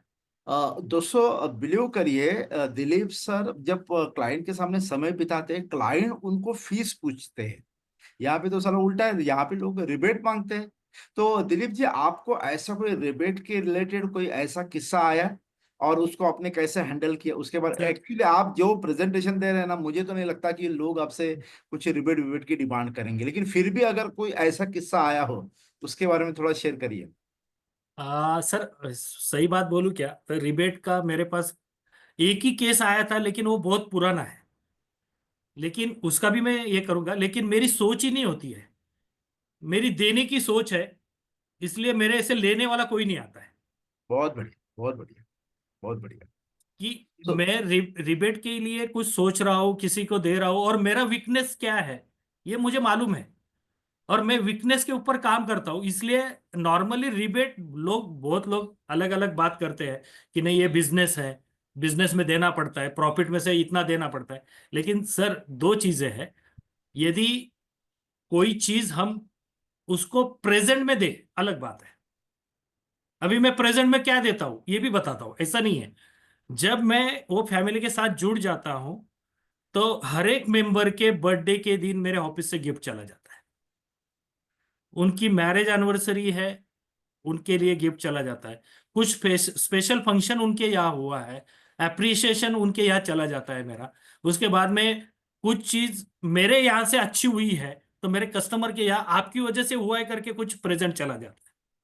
तो साल में मैं 3 से 4 बार या 5 बार वो फैमिली से टच में ही रहता हूँ। तो देने की बात है, मेरे से लेने की कोई बात करता ही नहीं है। तो फ्रेंड्स, इनडायरेक्टली दिलीप भाई ने बहुत बढ़िया बात कही कि ऐसा कुछ करे कि लोग मांगे ही नहीं। मतलब अपने ज्ञान से भी इतना उसको अवगत करिए, और आप उसको जो गिफ्ट वगैरह देंगे वो रिबेट विबेट के चक्कर में आएगा नहीं। बहुत बढ़िया, बहुत अच्छे है। दिलीप सर, मैं चाहूंगा, आपके पास 5 लोगों का स्टाफ है। जनरली आप उनका मतलब वो कामकाज कैसे करते हो उनसे हाँ, काम, क्योंकि वो उनसे भी काम आपको आता है, तो वो कैसे आता है? मेरे 3 लोग जो है, 3 लोग पुणे में सर्विसिंग के लिए काम करते हैं सर। यानी कि जैसे कि मैंने जैसे बोला कि किसी का बर्थडे है, प्रीमियम कलेक्शंस है, उसके बाद में कुछ क्लाइंट की रिक्वायरमेंट है, सर्विसिंग का काम 3 लोग संभालते हैं।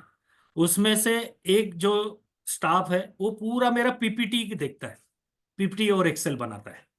अभी आप बोलोगे कि आपने हायर किया है, लेकिन जो मेरे थॉट रहते हैं उनको पता चल गया है कि मेरे थॉट क्या है और मुझे क्या ये करना है, क्योंकि उतना समय मेरे पास नहीं होता है। तो मैंने पहले खुद बनाया, उसके बाद में मेरा स्टाफ पूरा देखता है, और एक स्टाफ पूरा डाटा मेंटेनिंग करता है कि मीटिंग, उसके बाद में किसके बच्चे 18 साल के हुए हैं, मीटिंग शेड्यूल करना मेरे दूसरे स्टाफ का। ये 5 लोग ये हिसाब से काम करते हैं sir. Great great great. Sir, आपके बिजनेस के मतलब सक्सेस के पीछे आपकी अर्धांगिनी का जबरदस्त हाथ है। उनके बारे में भी कहे, कैसे दोनों मिलकर ये रथ के 2 पहिए कैसे साथ मिलकर इस बिजनेस को आगे बढ़ाते हैं, सर उसके बारे में थोड़ा शेयरिंग करिए। वाइफ, जैसे मैं पहले जॉब करता था तो मैं ऑफिस में काम नहीं कर पाता था। तो तब से 2011 से, और जैसे मैंने ऑफिस चालू किया है, तब से मेरी स्पाउस मेरे साथ कंधे से कंधा लगा के खड़ी है। उसका रीजन है कि मुझे आज भी 300 नंबर फॉर्म भरते नहीं आता है सर। और आनंदा में मैं टाइप भी नहीं कर कर सकता हूँ, कि मुझे मालूम नहीं कि कौन सा पेज कब ओपन होगा, लेकिन मैं बता सकता हूँ कि क्या करना है। लेकिन दूसरी बात है, ये पूरा काम है ना एडमिनिस्ट्रेटिव वर्क, और दूसरा जो लोगों का बर्थडे है, रिमाइंडर है, उसकी तरफ वो पूरा काम मेरी स्पाउस देखती है। स्टाफ को रूटीन काम करवाना है, उसके साथ जो उनकी प्रॉब्लम्स है उसके साथ बात करना है स्पाउस। मेरे पास उनके लिए कुछ, मेरे लिए कुछ काम नहीं रहता है। फैंटास्टिक और दिलीप भाई। एक्चुअली हमारे घर में क्या होता है ना कि आदमी कमा के लाता है, बीवी घर संभालती। तो बैकएंड का काम वाइफ संभालती। आपने सही, हमारे यहाँ तो बहुत लोग हैं ऐसे, क्योंकि आईए में आने के बाद तो सब लोग क्या है ना, वाइफ को लेके आते हैं, जैसे कोर्स में लाते हैं वो संभालना शुरू कर डालती है। यहाँ आने का भी उसको समझता है मुझे क्या क्या करना है। नहीं, आपने और सर परफेक्टली। टारगेट भी देते हैं मेरा हाँ जी। लड़का सेकंड मास्टर है, वो भी एलआईसी एजेंट है, बट अरे सेकंड मास्टर कर रहा है।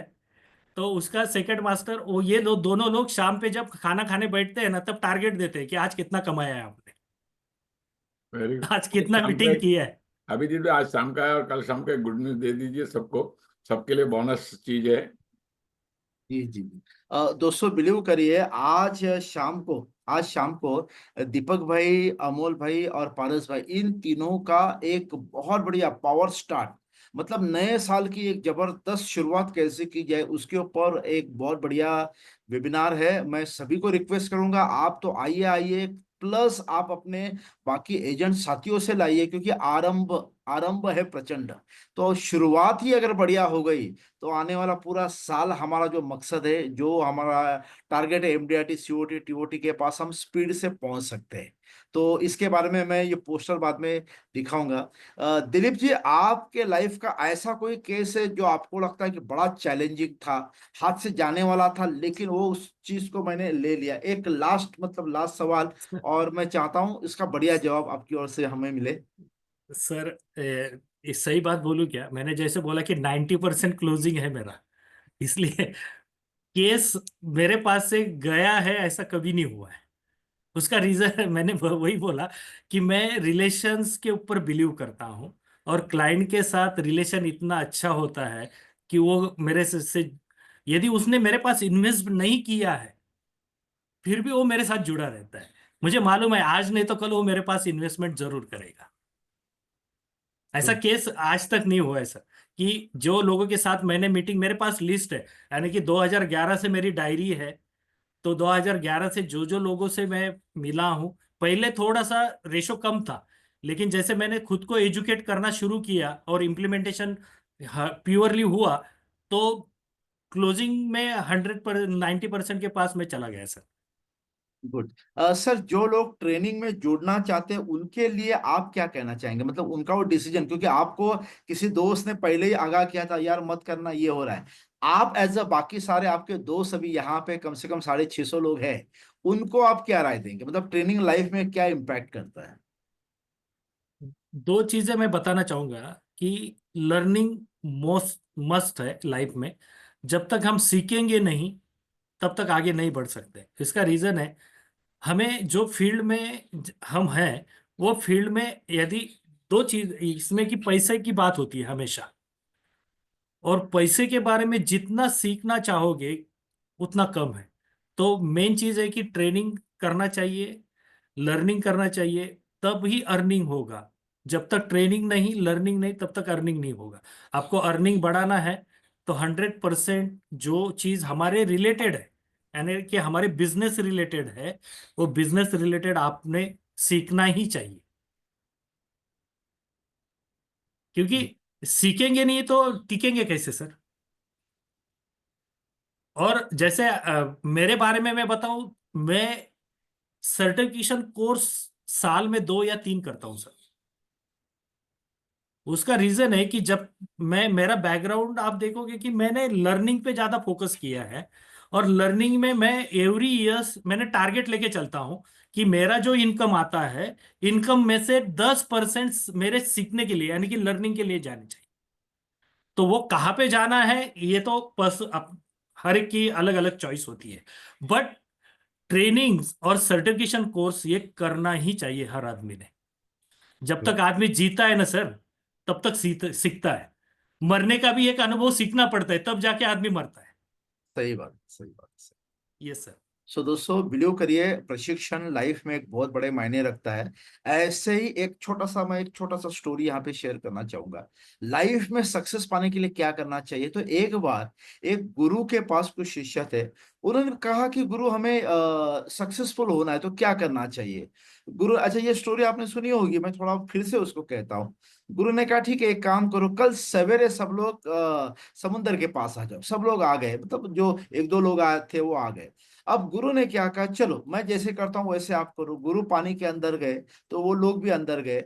और गुरु ने क्या किया, यहां तक जब पानी आ गया तो गुरु थे, तपस्या, वो तपस्वी थे, उन्होंने अपनी योग साधना से दोनों जो उनके शिष्य थे उनको पानी के नीचे दबा दिया। अब उनकी योग साधना थी, दबा दिया, तो शिष्य को पता नहीं चला ये सब क्या हो रहा है। कुछ समय बीता और जब उनको लगा यार मैंने अभी ऑक्सीजन नहीं लिया, सांस नहीं तो मैं मर जाऊंगा, फिर उन्होंने कोशिश की, लेकिन गुरु तो वो तपस्वी थे, वो दबा के रखे थे।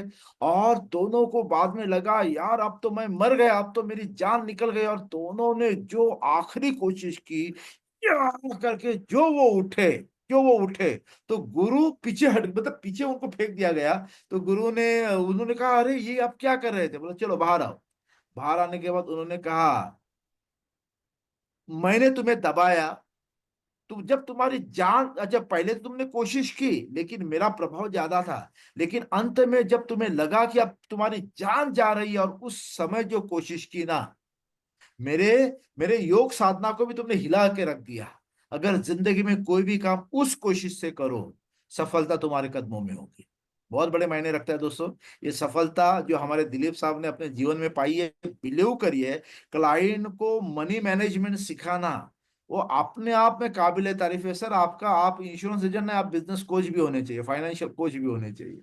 सो आपने great great, thank you so much, आपने इतना बढ़िया वैल्यूएशन आज हमें दे दिया। Great sir. सर तो एक हाँ। लास्ट में सबको बताना चाहूंगा कि यस। मैं जो नॉर्मली यूज करता हूँ, हर एक क्लाइंट के साथ जब बात करना है तो पहले 6 स्टेज ऑफ मनी में बात करो। पहला है मनी मेकिंग, दूसरा है सेविंग मनी, तीसरा है मनी मैनेज मनी, चौथा है इन्वेस्टिंग मनी, पांचवा है मेंटेन मनी, और छठा है मल्टीप्लाइंग मनी। ये चीजों के ऊपर बात करना शुरू करो। उसके बाद में वो इंश्योरेंस में कैसे कन्वर्ट होता है, पहला उसे बीईआई फ्रेमवर्क बोलते हैं। तो पहला बजटिंग के ऊपर बात करो, बजटिंग कैसे करना है वो सीखा। उसके बाद में इमरजेंसी फंड कैसे क्रिएट करना है उसके ऊपर सीखा। उसके बाद में इंश्योरेंस कैसे निकालना है और कितना निकालना है इसके ऊपर बात करो। और उसके बाद में इन्वेस्टमेंट करो। ये चीजें जब करोगे उसके बाद में इन्वेस्टमेंट जर्नी स्टार्ट करो। Yes sir, thank you. Sir आपने इनडायरेक्टली हम सबको इतना भी प्यास बढ़ा दिया है ना। हमें लग रहा है दीपक भाई कब आपका वो वनडे का सेशन रखेंगे, और हम कैसे आपको फिजिकली आकर वो सुनेंगे। दोस्तों कितने लोग मेरे साथ हैं, जो मैंने कहा वो कितने लोगों की इच्छा है कि नहीं दिलीप पाटिल साहब के साथ 1-to-1 एक दिन का कोई वनडे ट्रेनिंग होना चाहिए। देखिए देखिए, ये मैं अकेले नहीं बोल रहा हूँ, ये मेरे साथी है, मैं उनका रिप्रेजेंटेटिव हूँ, और वो सारे लोग करना वो चाहते हैं।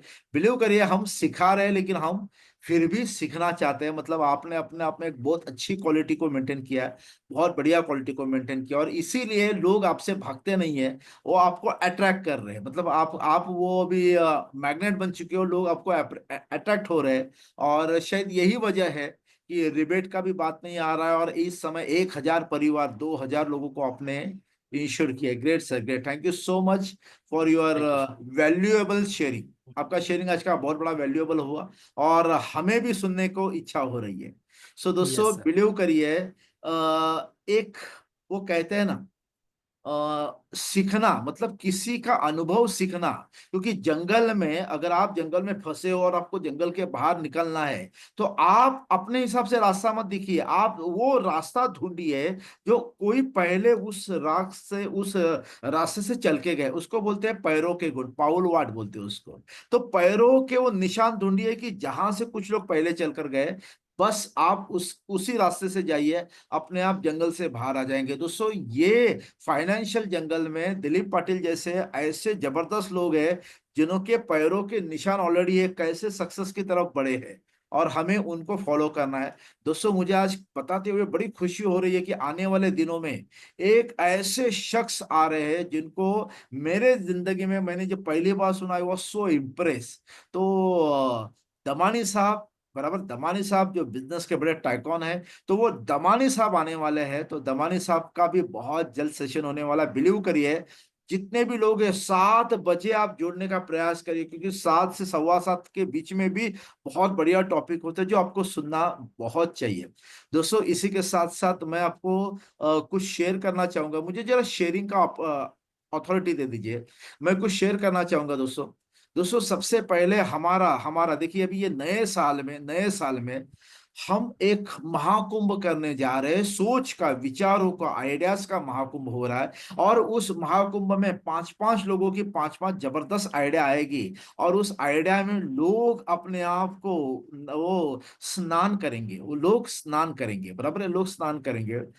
हरिभाई कोठारी जी ने एक बार बहुत अच्छी बात कही थी कि कोई व्यक्ति था जो अमेरिका में, वो कनाडा में गया था, और कनाडा में जहाँ पे वाटरफॉल है, बराबर, नायगरा वाटरफॉल में, उसने एक सवाल पूछा कि भाई ये नायगरा वाटरफॉल के ये नीचे ये मूर्तियां किसने बनाई है, ये इतनी खूबसूरत मूर्तियां किसने बनाई है। तो जो बोट को चलाने वाला था उसने कहा, भाई साहब ये मूर्तियां नहीं है, ये तो पानी गिर गिर कर पत्थरों में एक रूप आ गया है। मतलब पानी में गिरकर पत्थर में एक मूर्त बन जाती है। तो वाणी सुन सुनकर एक आदमी के अंदर भी एक हुनहार, मतलब एक एमडीआरटी के गुण आ सकते हैं, एक सीओटी और टीओटी के गुण आ सकते हैं। सो दोस्तों, बिलीव करिए, हमारा पहला सेशन, मतलब हमारे बहुत सारे सेशन अभी होने जा रहे हैं, ऐसे सेशन है जो आपको जबरदस्त इम्पैक्ट दे देंगे।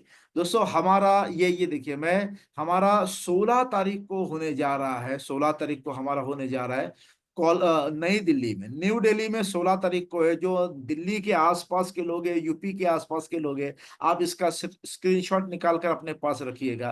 तो ये बहुत बढ़िया और अनोखे आइडिया के साथ हम लोग आ रहे हैं। सो दिल्ली में हिंदी भवन में है, तो इसका आप जरूर फायदा लीजिएगा। दोस्तों इसके अलावा 8 अप्रैल को, 8 अप्रैल को आने जा रहा है। अच्छा, 8 अप्रैल का ये पोस्टर दिख रहा है, 8 अप्रैल को होने जा रहा है। ये सेशन होने जा रहा है अहमदाबाद में। अहमदाबाद में दीपक भाई है, पारस भाई है, अमोल अमोल भाई है, मैं हूँ और अमित सर है। सो ये पांच मैं कहूँगा पांडव है, और हर एक की अपनी अपनी एक खासियत है। तो ये कोर्स हम लोग 8 अप्रैल को अहमदाबाद में लेने जा रहे हैं। तो ये पोस्टर अगर आपको सामने दिख रहा है, तो प्रवीण ये पोस्टर आपको दिख रहा है, प्रवीण या राकेश? यस सर, दिख रहा है सर। दिख रहा है, या। सो दोस्तों ये पोस्टर है हमारा हमारा 8 तारीख का जो जो सेशन हमारा होने जा रहा है अहमदाबाद, सॉरी, जो हमारा अहमदाबाद में होने जा रहा है। तो अहमदाबाद में ये जबरदस्त सेशन होगा, और बहुत सारे लोग पूरे गुजरात से वहां पे जुड़ने का, मतलब ऑलमोस्ट हो चुका है, ऑलमोस्ट आ रहे हैं। सो ये इसका आप एडवांटेज ले सकते हैं। तीसरा हो रहा है दोस्तों, dare to dream big life transforming seminar 9 अप्रैल को, और वो भी आमची मुंबई मतलब महाराष्ट्र में, मुंबई में।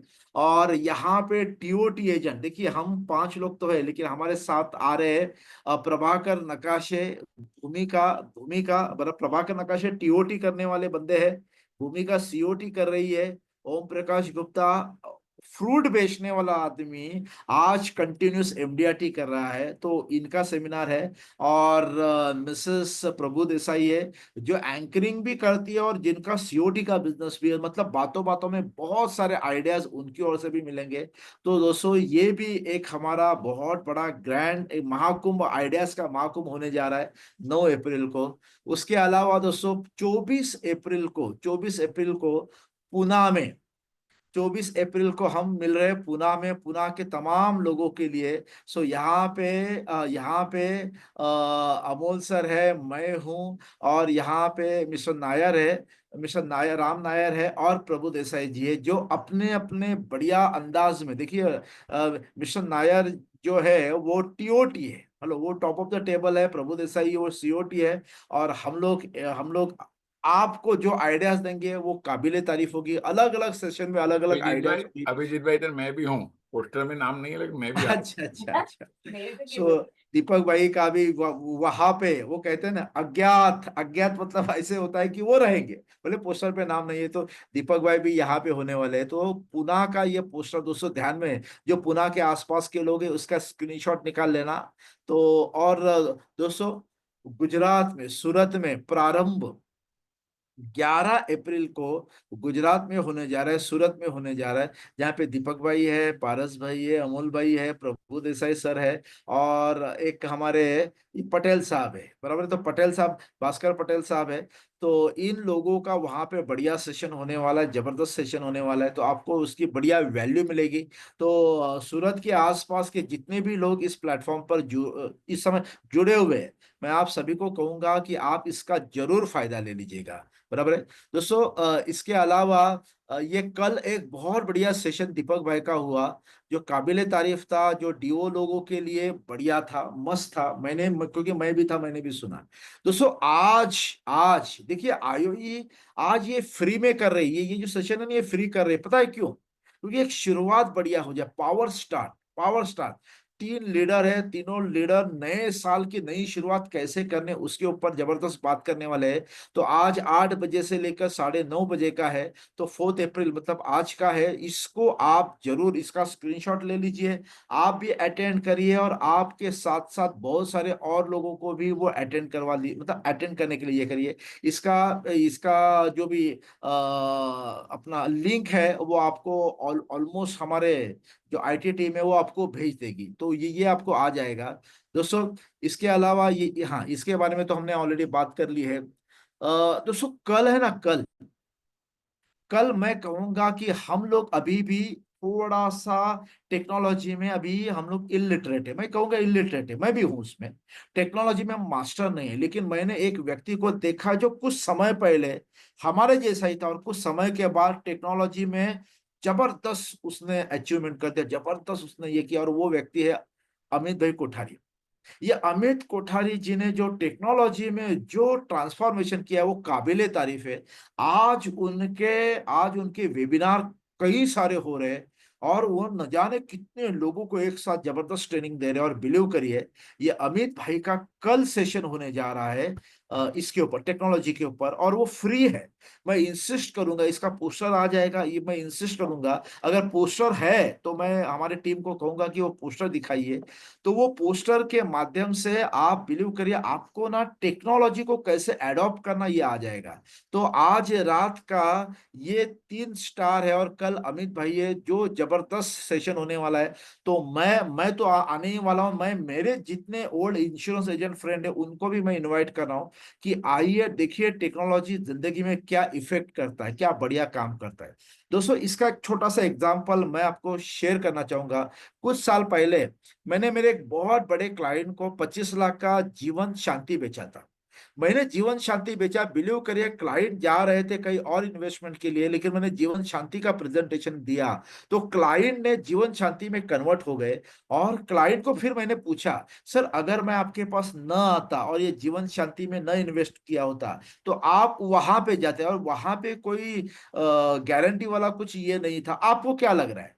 बोला, अभिजीत हमें चाहिए यार गारंटी, ये एज में हमें कोई रिस्क नहीं चाहिए, लेकिन आप जैसे लोग हमारे पास पहुंचने चाहिए।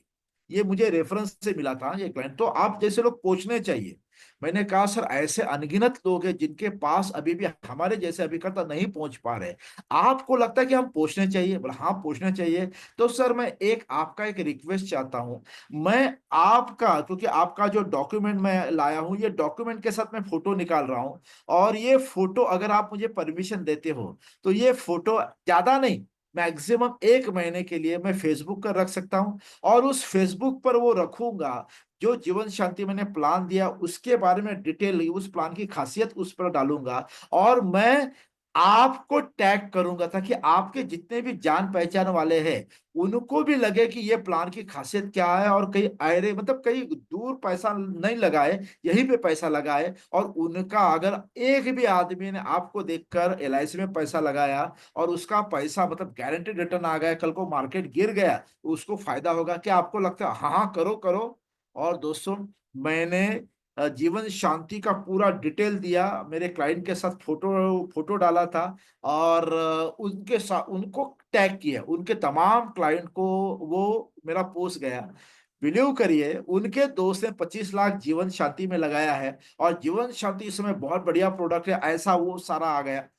उनके फोन, और नीचे मैंने नंबर भी दिया था, मुझे भी बहुत सारे फोन आया, और मुझसे ज्यादा उनको फोन आया।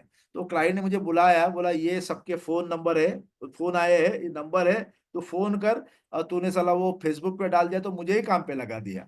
और बिलीव करिए वो एक आइडिया का मुझे बहुत बड़ा फायदा हुआ, एक आइडिया का बहुत बड़ा फायदा हुआ। तो ये टेक्नोलॉजी है। और ये तो छोटा सा मैंने टूल बताया, ऐसे न जाने कितने टूल अमित भाई कल बताने वाले हैं।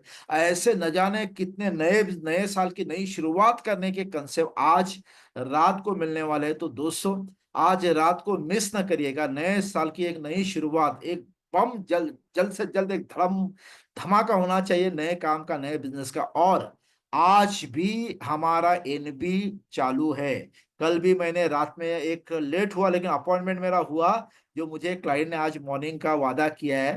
तो आज भी अभी मैं नए बिजनेस के लिए जा रहा हूं, आज भी मौका है, क्योंकि लास्ट बॉल है। लास्ट बॉल में चौका छक्का तो लगना ही लगना है, आउट होने का कोई सवाल ही नहीं है, चौका छक्का लगना ही है। तो मैं सभी 520 लोगों को कहूंगा ये आखिरी कोशिश जरूर करिए। और मैं कहता हूं अगर आपने 5-6 लोगों के साथ आखिरी कोशिश की, एक दो ने भी ले लिया, बढ़िया है, मस्त है।